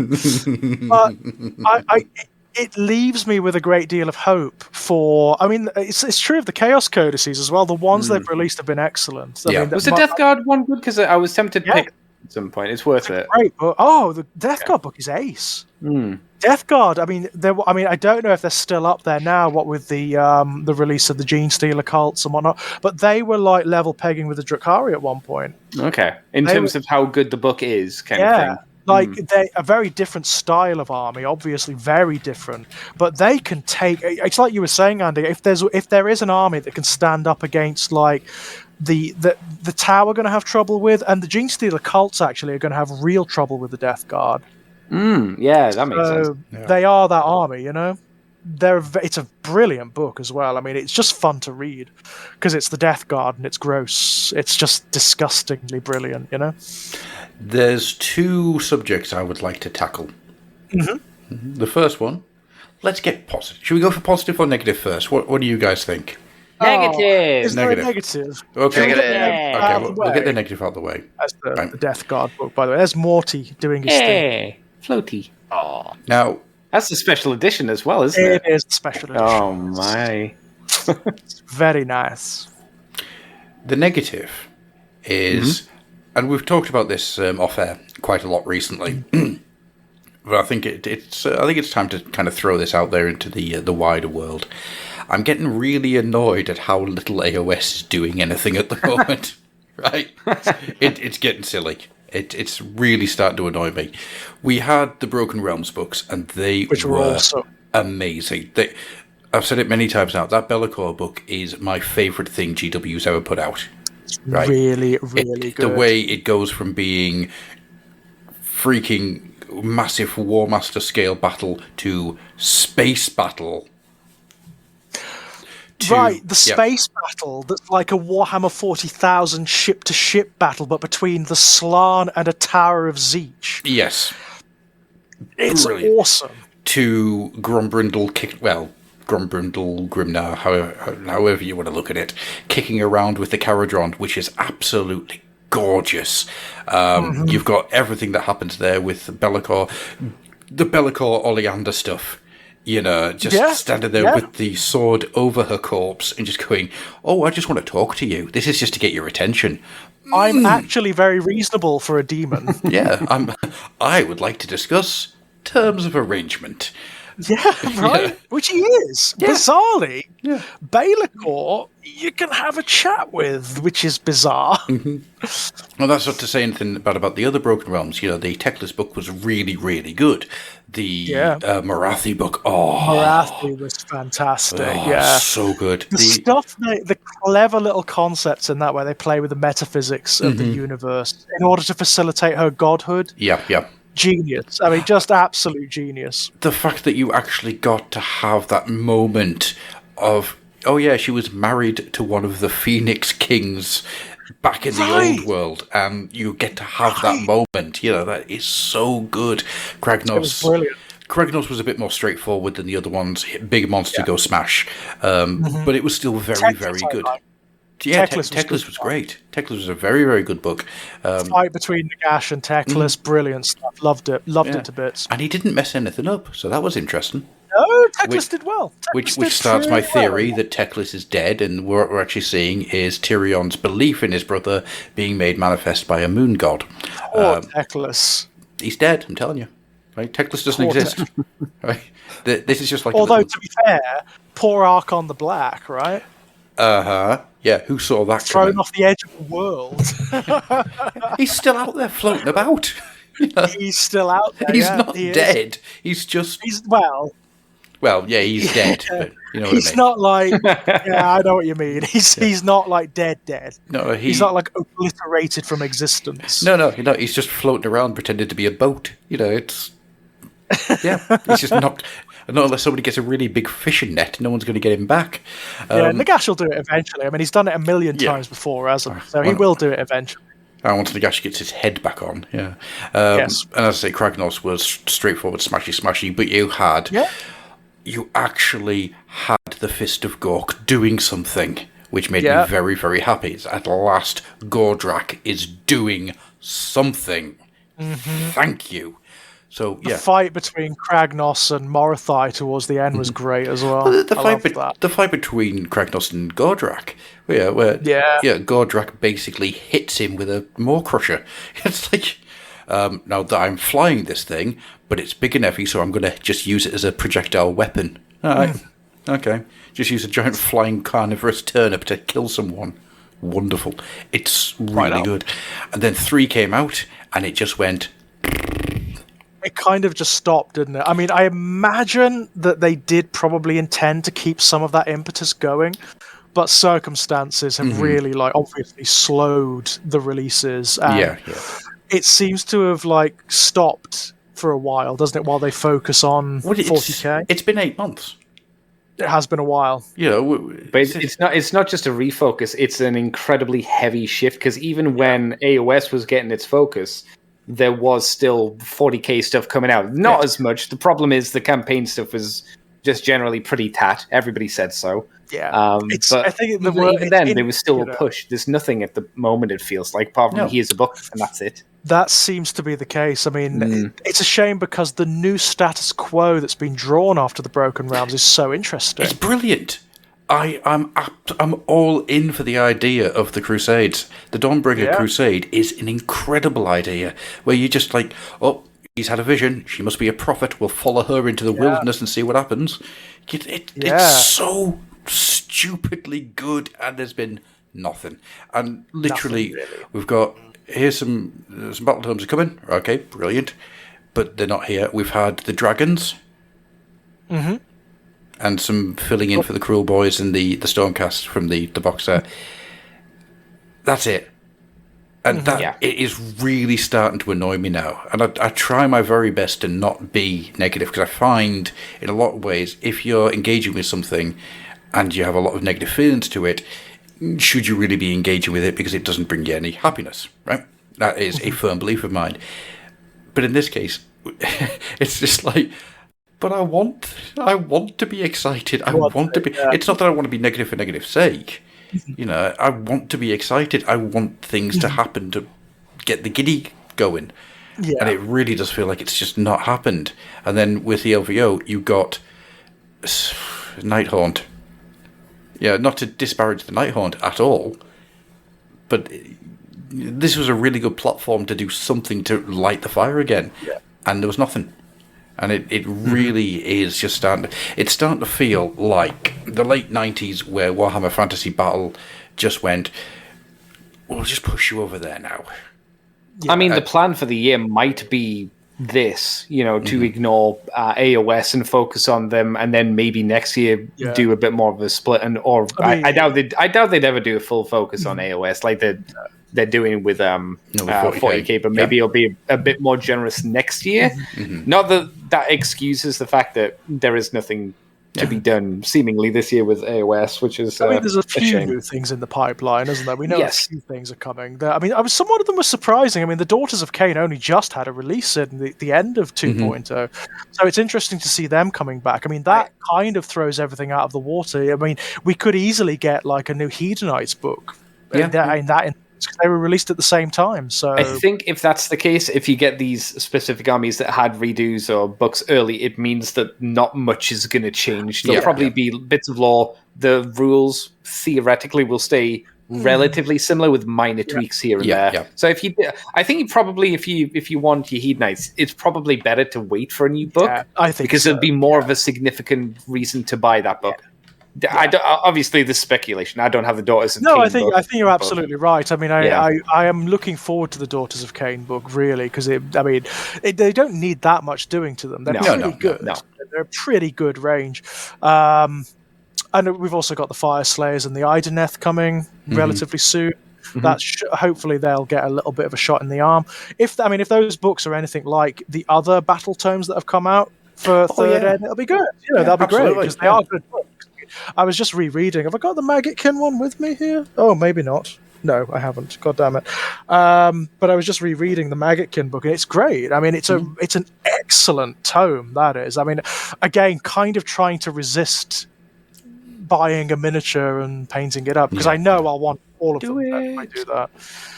And, I don't want Can I ask a question about Age of Sigmar, because that's kind of the thing that I'm a little bit not quite sure on.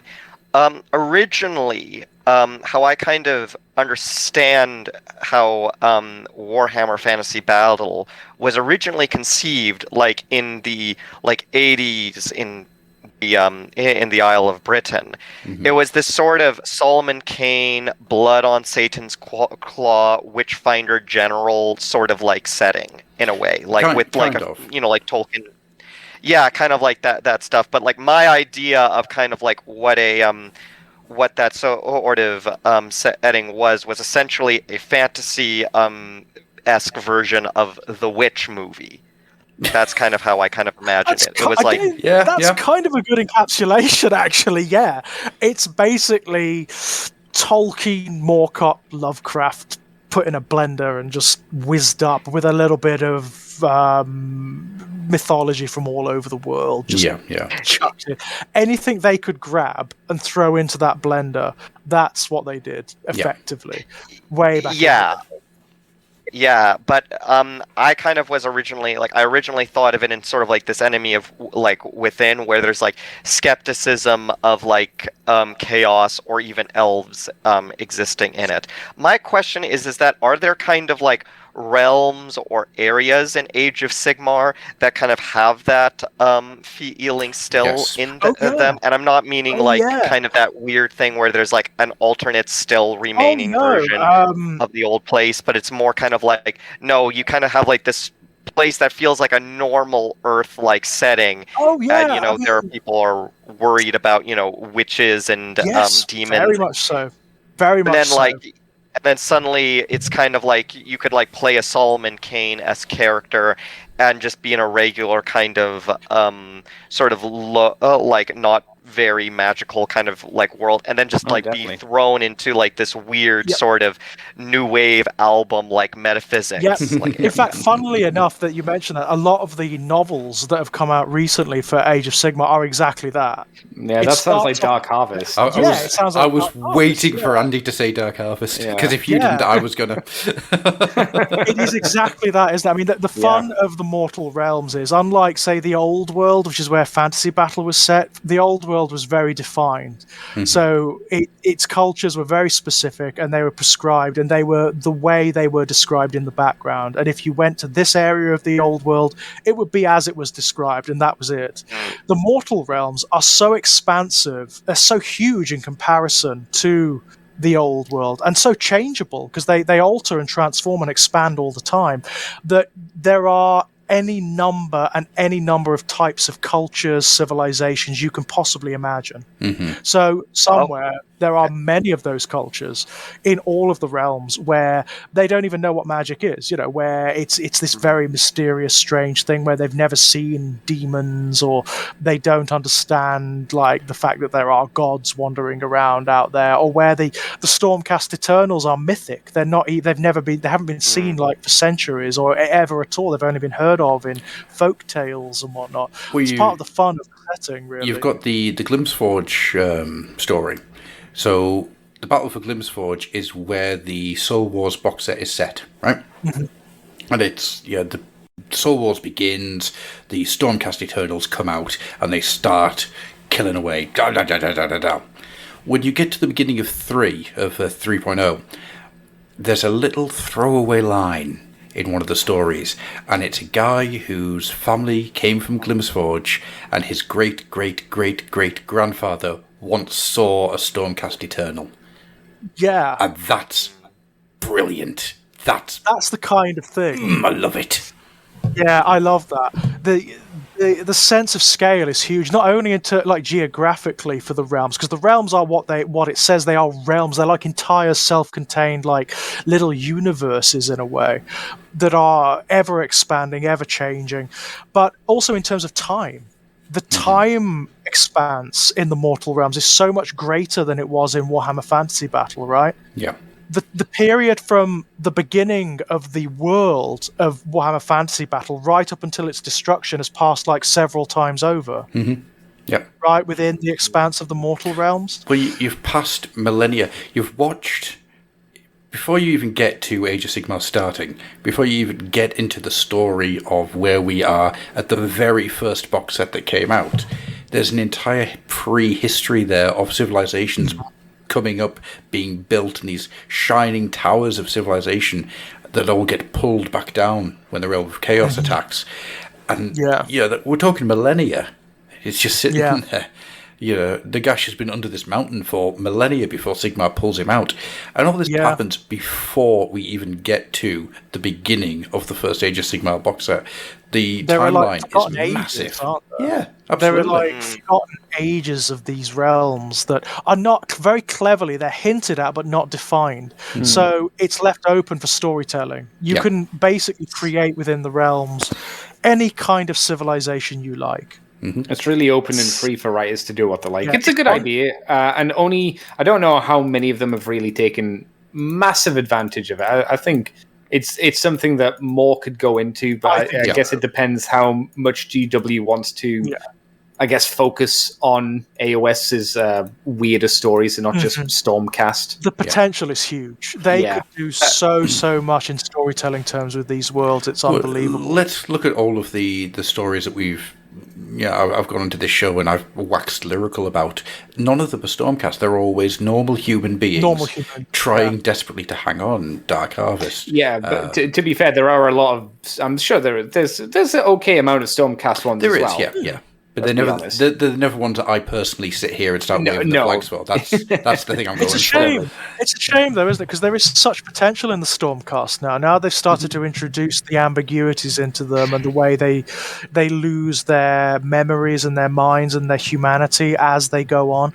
There's a lot of potential there. I mean, there's a great short story by ADB, Aaron Dembski Bowden, in this book, actually, in the Slaves to Darkness book, where it's a Stormcast Eternal fighting a demon princess, right, across a span of millennia.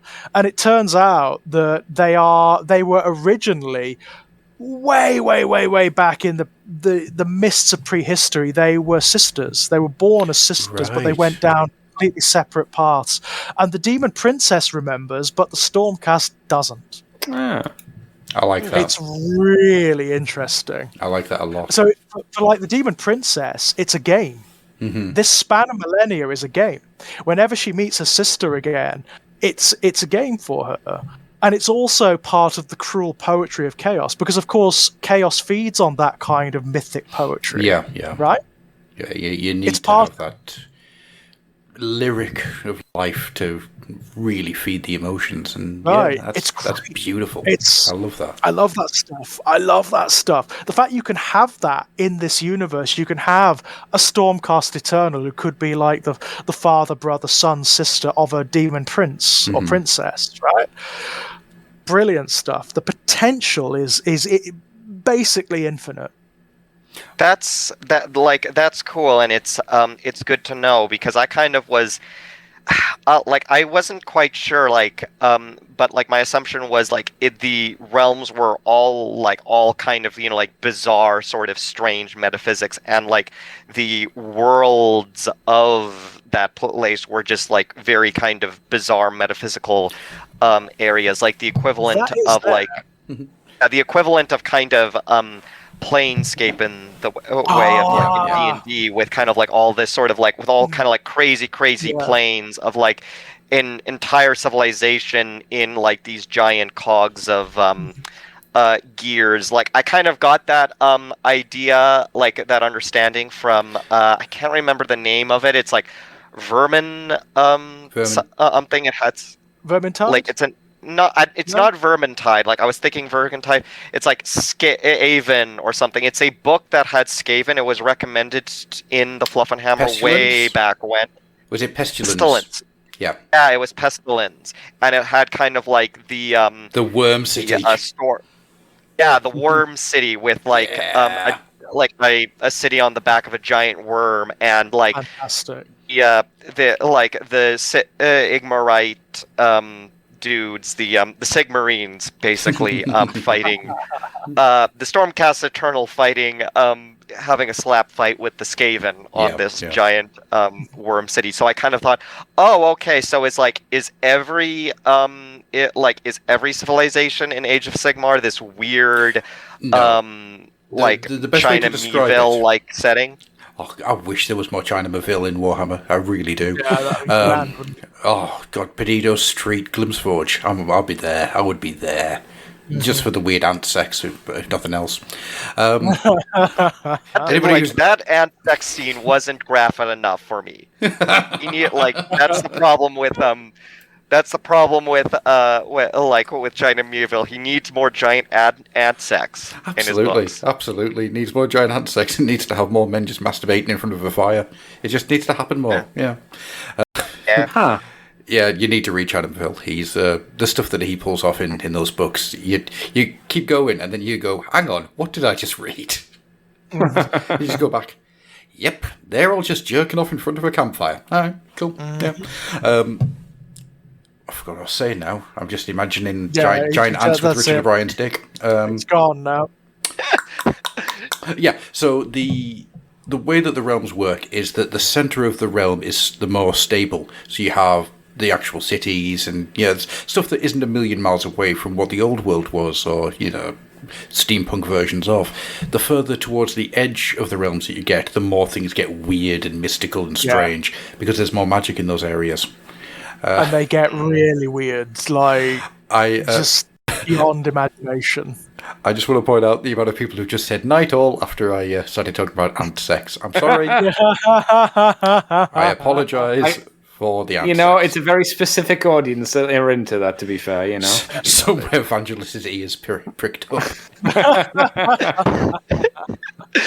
Insect sex? Anyhow, insects? Yeah,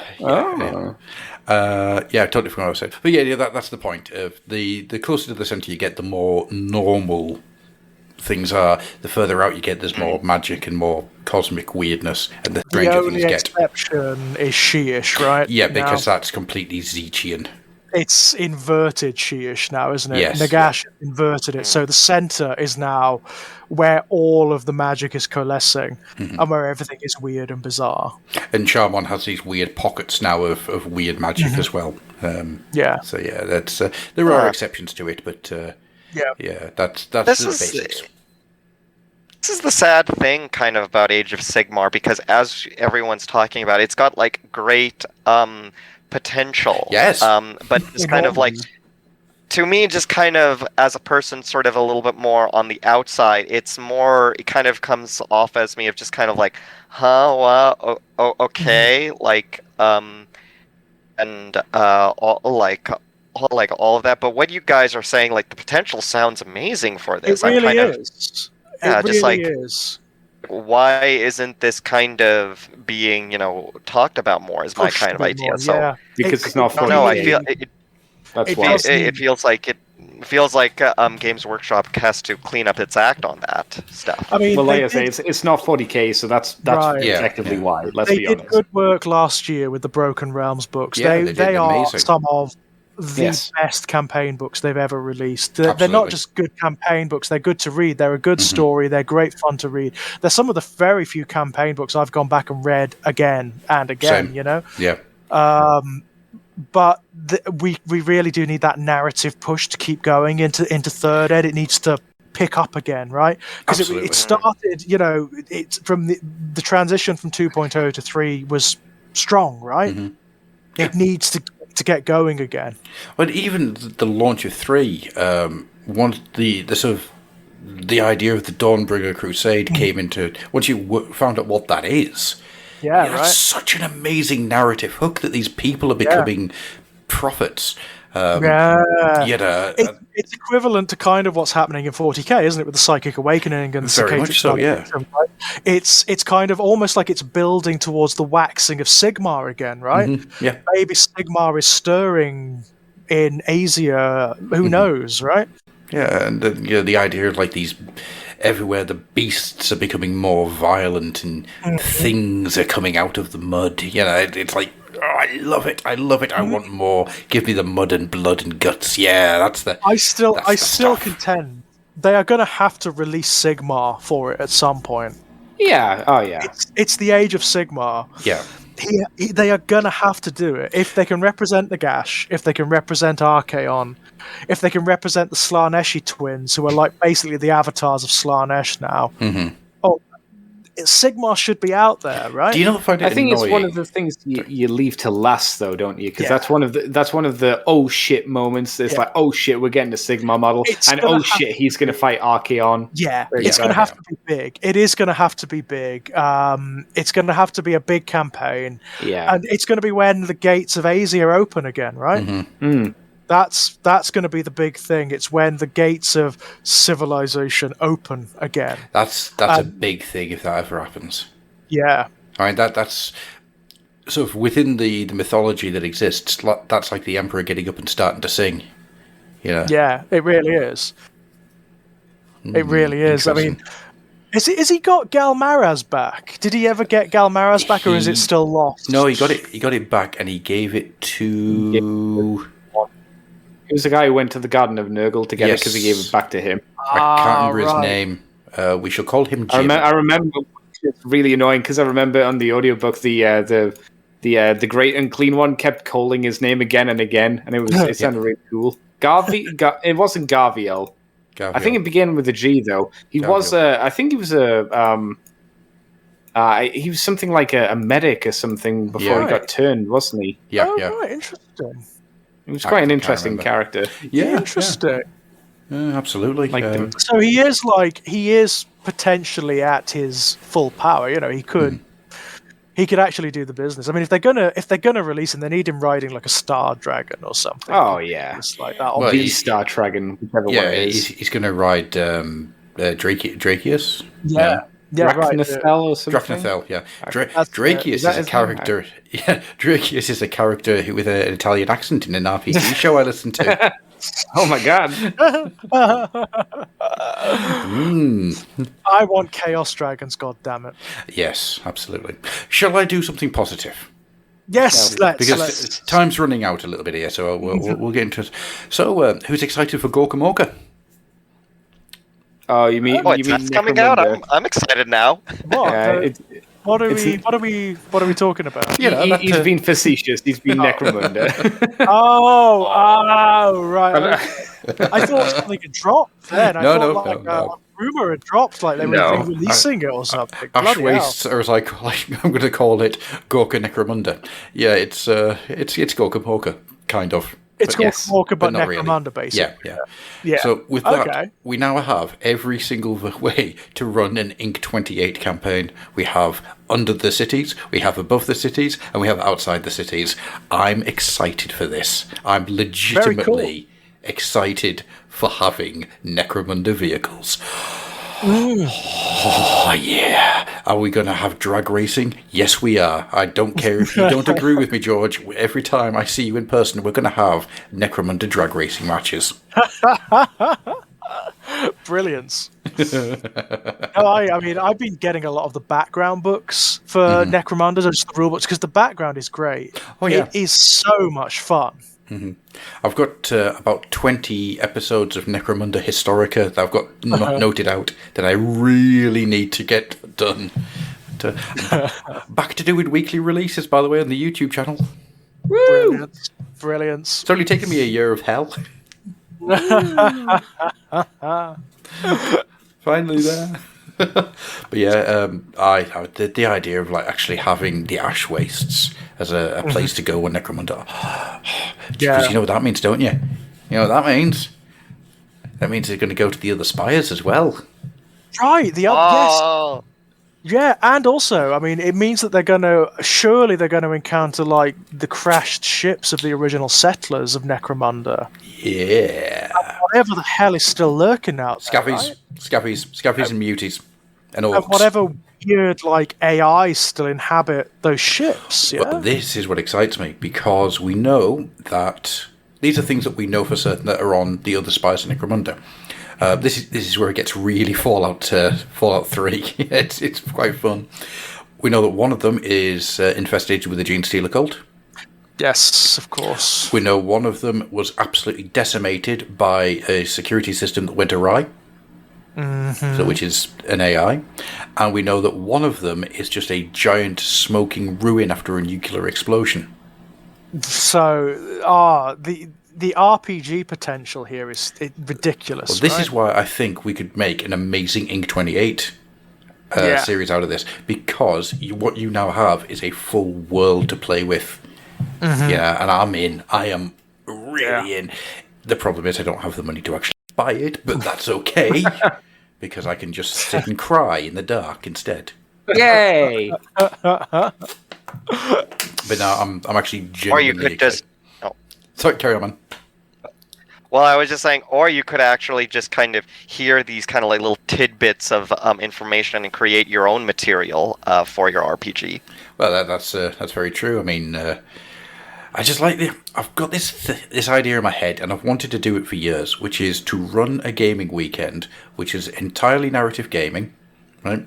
Small armies, and you're just basically working your way out, either out of or into a city, a 40k city, and different people play on different tables, and they're different parts of the city, and you just spend the entire weekend playing, an hour game, 2 hour game against somebody else, and then you're just trying to move to get to your desired table, which is your objective. And it's an idea I had for years, and I desperately want to do it. And I think with this might be the way of doing it. Brilliant. Using the Necromunda rule set. Just having, like, Space Marines and Gene Stealer cults in there as well. but also running, like, the Necromunda teams, It makes me very excited. It wouldn't surprise me at all if they actually start releasing rules for stuff like that. I mean, they did the Chaos cults, didn't they, in Necromunda? You can the Corpse Grinder cult, So there's no reason why they shouldn't do a Gene Stealer cult, especially since, like, the miniatures range is out there already. They can... Oh, yeah. Yeah, it's simple enough. But also I want to see, like, the mutants, the scabbies. Yeah, not the ratskins. There's also... there's an order of the Adeptus Sororitas, isn't there? Also in Necromunda. There is, There's a spire where that they inhabit, Yeah, they've got the top of it. There's nothing below them. I mean, there's always Ordo Xenos and Ordo Hereticus Inquisitors wandering around Necromunda. Oh, yeah. Always. Yeah, that's where they go for a summer vacation. Easy work. I'm sure it's really easy to find something corrupt there. I was going to say it doesn't really take much, does it? To be perfectly honest, right. It's Here's the idea. Here's the best idea, right? You run this campaign, and in the shadow of all these like broken down spires, all the rust and corroded metal that makes the wind whistle in strange and unusual ways, you find a little bungalow, and it's Inquisitor Cryptman, and that's where he's been hiding all these years. Is that where he is? Yeah. Right? Yeah. After all this time. Yeah, it's just God. it's like, damn autos, get off my lawn. Because that's what Cryptman sounds like in my head. Boy, I think you better turn around and go back to the spire you came from. Love it. Sean, I blew up planets. I ain't gonna have no problem in shooting you in the face.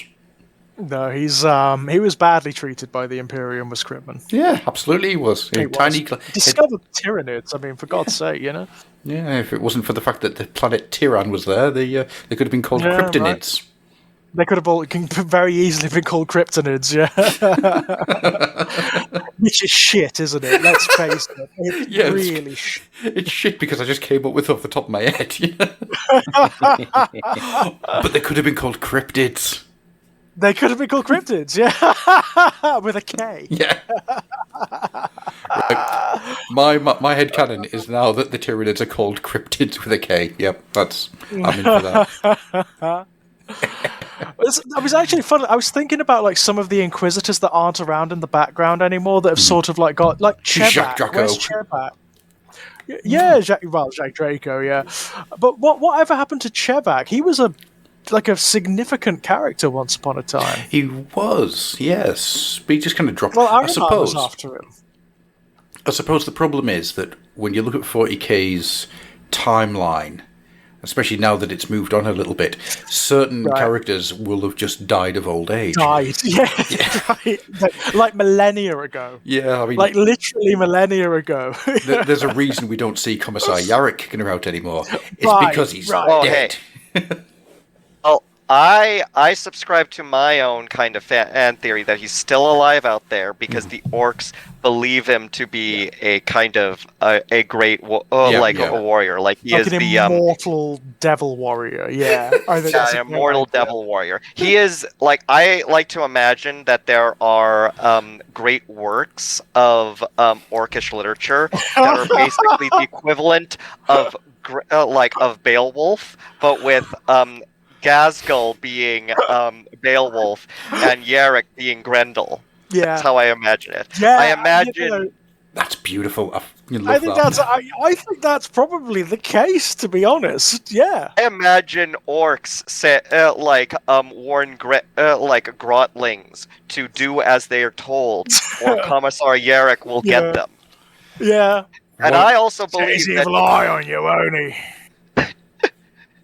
And I believe that Gork and Mork have actually given Commissar Yarrick to Gazgul as their greatest gift to him. Because Yarrick will give Gazgul the warg that he craves. Yeah, that's probably true, yeah. It's my own kind of idea, and I kind of was thinking up a story back when the Space Wolves tangled with Gazgul. The idea of that Yarrick is kind of still around, and all the space wolves are kind of like looking at him, and they're asking, "How are you still alive after all this time?" Here, right? And Yarrick just kind of shrugs her shoulders and says, "I have no idea." And the entire story is about the Space Wolf. I think I kind of had the idea that it would be the Loki character. I can't remember his name. The trickster. Yeah. Lucas the trickster. Yeah, Lucas the trickster, trying to figure out, well, why is Yarrick still kind of alive? And it slowly dawns on kind of the Space Wolves what is happening. Yeah, that's a great idea, actually. And I do like that idea of him being sustained by the Orky belief. The other idea about it is is that the Orky belief have actually kind of molded Yarrick into this figure. So like the Yarrick of today is very different from the Yarrick who started out, because he's gone more and more like molded into the legend that the orcs believe him to be. So he's technically more like a space marine these days. He's kind of like a monster. As opposed to an old man. Can you imagine the miniature of Yarrick? That's how the orcs see him. It's like the size of Marinus Calgar, but he's still got his tiny thin head.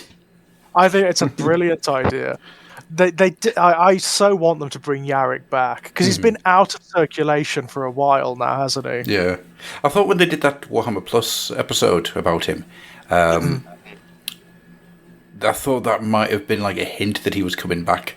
But the more I think about it, no, he can't come back. He's long dead. It's too old. However, it's Well, they've replaced him now with Ragnar Blackmane, haven't they? That's pretty much. Yeah, that's he is thing. the new. Yeah. It's not as satisfying, but yeah. No, and it may actually, to be fair, it does make more sense though. Oh yeah. I mean, it doesn't matter how good a fighter or a general Yarrick is against the current incarnation of Garskull. Yeah. No. It ain't gonna work. But what we see is like Yarrick's head stitched onto a dreadnought, and that's where he's been all this time. That's where he's still alive in like a big machine. Yeah, that's a great idea. But his head's still sticking out to like the mirror image of Garskull. It worked for Garskull, didn't it? Yeah. It worked for Garskull. To go back to your Beowulf idea, can it all be in Limerick? Oh, okay. Sure. Well, Beowulf is a epic poem, so it should be. I don't want poem. I want 227 pages of Limerick. Of orcish Limerick. Yeah. I don't know that much about how to kind of do I don't know if you could do that so much in Orky voice. Oh wow. There was an old man named Yarrick, and his back was intensely barrack. But then he came in and shot us our sins, and that's why we're all dead. This right, Mr. Card. So, I'm aware that time is really getting on. We have gone for quite a long one tonight, and I'm also very aware that I apologize. No worries. It's all good. It's been a load of fun tonight. Grist to the mill. I'm also aware that Andy will be having to bounce to go and do his stuff shortly. Yeah. So, with all that being said, then we're going to start closing the door on this, and I wish I could do that in an Orky lyric, but I can't think of anything off the top of my head. It's very upsetting. George, in a limerick style, where can people find you? You can find links to all my published work over at strangeplaygrounds.com. All my short story collections are linked there. You can buy them on Amazon, but if you can buy them from the original publishers, please do. Perpetualmotionmachinepublications.com is the best place for that. Born in Blood Volumes 1 and 2 are currently out. Would massively appreciate any feedback on those that you can give. You can find me knocking about. You can kill a mouse with Volume 2. There's some feedback for you. It's huge. Oh my god. Yeah, they are both enormous. That's why they didn't publish them together. They're originally one book, but they got back to me and said, if we publish this in one book, it would bankrupt us, basically. We're a small company. We'll split it into two. You can find me at the Exaggerated Elegy channel, where we're doing lots and lots of stuff at the moment. Let's playing Dark Soul, Demon Souls rather. Lots of other stuff going on there as well. Lots of new episodes of What the Hell Is Wrong With Us with my compatriot Kit Power. We're going to be doing Don't Look Now very soon. Yes. One of my favourite films in all of existence. And if you fancy a chat, you can come and chat to me over at Twitter at Enigmatic Elegy. Yeah. Andy, in the sense of an ABBA song, where can people find you? Why would you give me pop? You know I don't know pop. You know I don't know music. All right, you can find me on... I take it all back. Oh, no. If it was a disco hit made in Japan in the 1970s, where would people find you? Ooh, baby, do you know what I'm worth? If you head over to YouTube at 11 o'clock, you'll find it's a place to be. I don't know songs. God damn it, Gruff, don't put me on the spot like this. I'm not your dancing zombie chimp yet. Yeah, you can find me on YouTube as Decayed Andy. Today we'll be playing some more Super Robot Wars 30. Keep on cracking with that because I don't have a backup game and I didn't have time today to make a thumbnail for maybe Sonic Mania, but I think Sonic Mania might only last for one stream. I don't know. I was going to say, yeah, it's a short game, really. Yeah, I need basically a game to last. Well, not exactly 17 days, but I need it to last up to the 17th when Total War Warhammer 3 comes out. Story of 4 so, on yeah, the Mega Drive. No, it has to be on the Steam, and it has to be something I already own.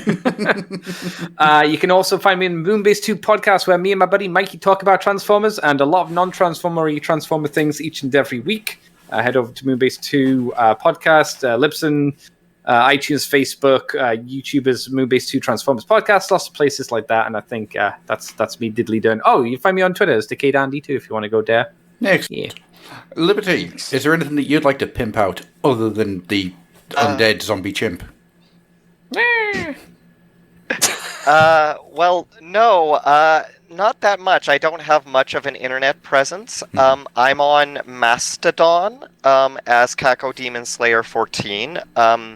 You might be able to find me there, though I don't know if the account is still valid.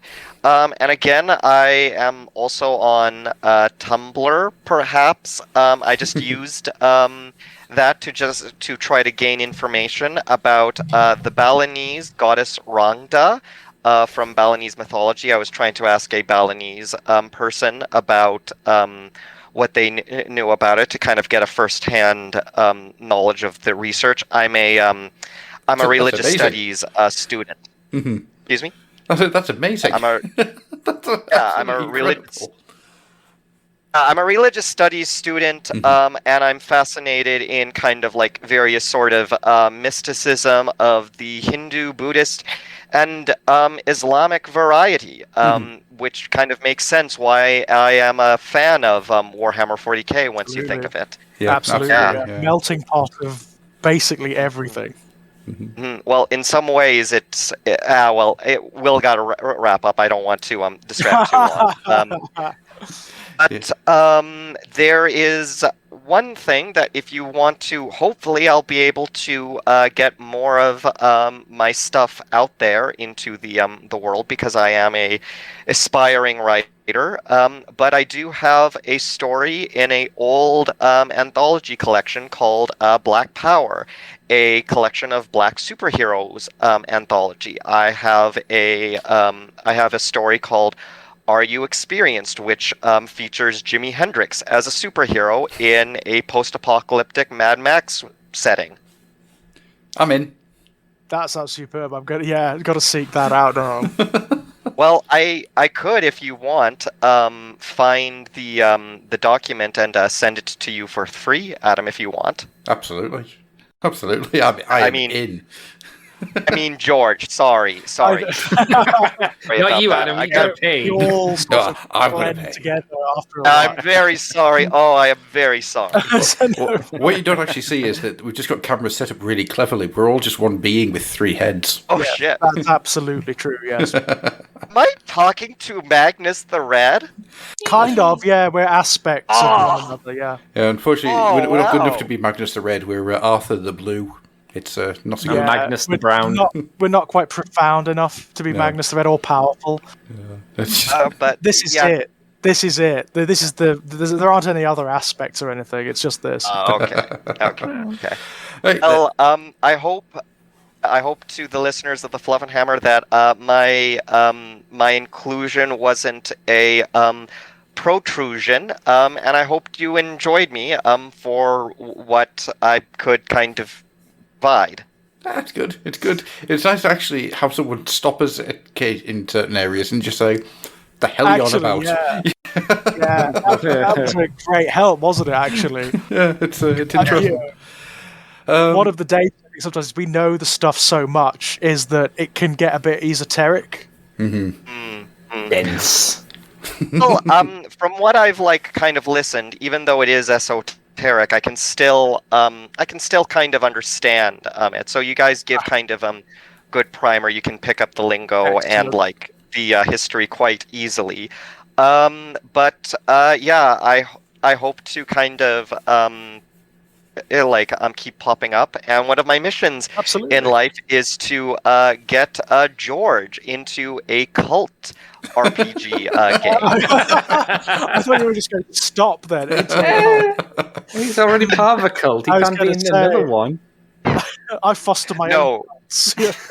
cult with a K. No, I- Cult. Oh my god! Like Yeah, cryptids. Like Exactly, a K, like yeah. cryptids. Circle. It is the theme of the evening, it seems. We're not saying like, that the letter K is the thing. This is not going to be Sesame Street. I was going to say, is this becoming Sesame Street now? dear. The Fluffenhammer was brought to you by the letter K.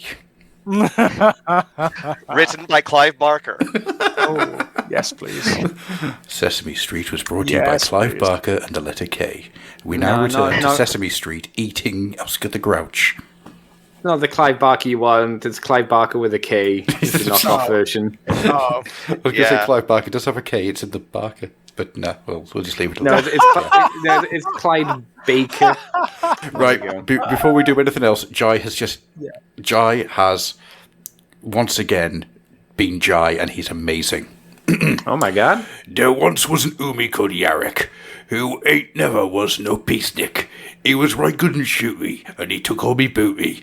Now I ain't got no teeth till next Tuesday. very good. Very good. Right. Very good. Wrapping this up. Yes, that's what we're doing. We're wrapping it up. As for myself, you can find me on Twitter at Grufflock. You can find this show at The Fluffenhammer. You can find us on Facebook, both as a page and a group, both called, surprisingly enough, The Fluffenhammer. Please, get your jaws back off the floor out of shock. You can also find me on Discord as AD Nickel. This show has finally got its act back together after a year of meandering. Insofar as it's never had its act together, you know. Unfortunately, it's the third act of Macbeth, so it's not the best. Not the best of them. Yeah, nobody saw that joke coming. Neither did I. So, if you go to Patreon, you will find that once again we will have monthly shows. What we are doing as that monthly show is we are taking a race, or basically a codex or a battle term, and we are going to examine the sociological impacts of that race. Plus, we're going to talk a little bit about the rules, going to talk a little bit about the background, but mostly it's going to be talking about them as a society, because we are far too Fluffenhammer for our own good. We also will have these shows coming out on the Patreon, so if you haven't watched us live, these shows come out on the Patreon a week before they come out anywhere else. So if you are interested in any of this, come and join us on the Patreon, because there is other things happening in the planning stage as well. Also, there are plans. There are interesting plans. We have begun the work now for episode 100, for it is incoming. And are you ready, ladies and gentlemen, for the sheer brutality that will be Andy made of wood? I don't think you are. I don't think you're ready. But Realm Bound and Down is incoming. The march to 100 has begun. We are heading with mind reeling and eyes facing forward to episode 100, and I am highly excited, because if this works, it opens up a whole new pathway of stupidity for us to get under. Oh, you've no idea. No. I cannot wait. So Sorry. It opens the the gateway to get George into cult. Indeed, It does. If people get behind Realm Bound and Down, not only could Realm Bound and Down become a fairly semi-regular series, but we could also have a go at some other RPGs. And D&D absolutely, games. yeah. Also, on top of that, I have been working on lining up some interviews coming up. So I shall announce more things happening once those all start to come together. There's a lot happening. And we are getting there. We are getting back in the saddle this year, because I'm well aware that last year we kind of meandered a bit. But we're going. Oh yes, we're going. Strap in. With all that was strap in, by the way. Yeah. With all that being said, then let's start. You look so scared and confused. With all that being said, let us wrap this up by saying thank you very much, Liberty, for coming on tonight. It's been an absolute pleasure. Well, thank you very much for having me. It was an utter delight. Oh, pleasure. It was incredibly surreal because I've been listening to the Fluffenhammer for a year, so it's kind of like being on the news or Trust me, you don't ever want to be on the news.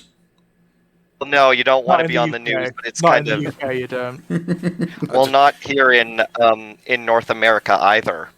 But grim realities aside, it's like suddenly talking to the people who've been on the radio for like years, and it's like they're talking to you like they're your friends, and it's just kind of it's weird, the parasocial relationship that It is. I It have. is. It's very strange. It's very strange. I've often considered the idea of actually doing a show just discussing that and getting into details on that, because it is something that is right up my alleyway, being a Like sociologist. parasocial relationships on Yep. the internet. Yeah, it's bizarre, isn't it? Yeah. It's a phenomenon. It's really interesting. so strange.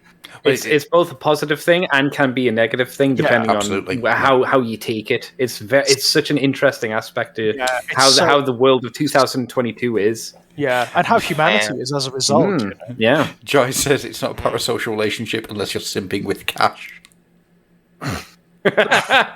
There you go, Jai. Give us your money. Simp, simp, simp, simp, simp. It's And time. we're not going to get a better end point than that. So, good night, everyone. Bye-bye. Bye. Fluffers, what is best in life?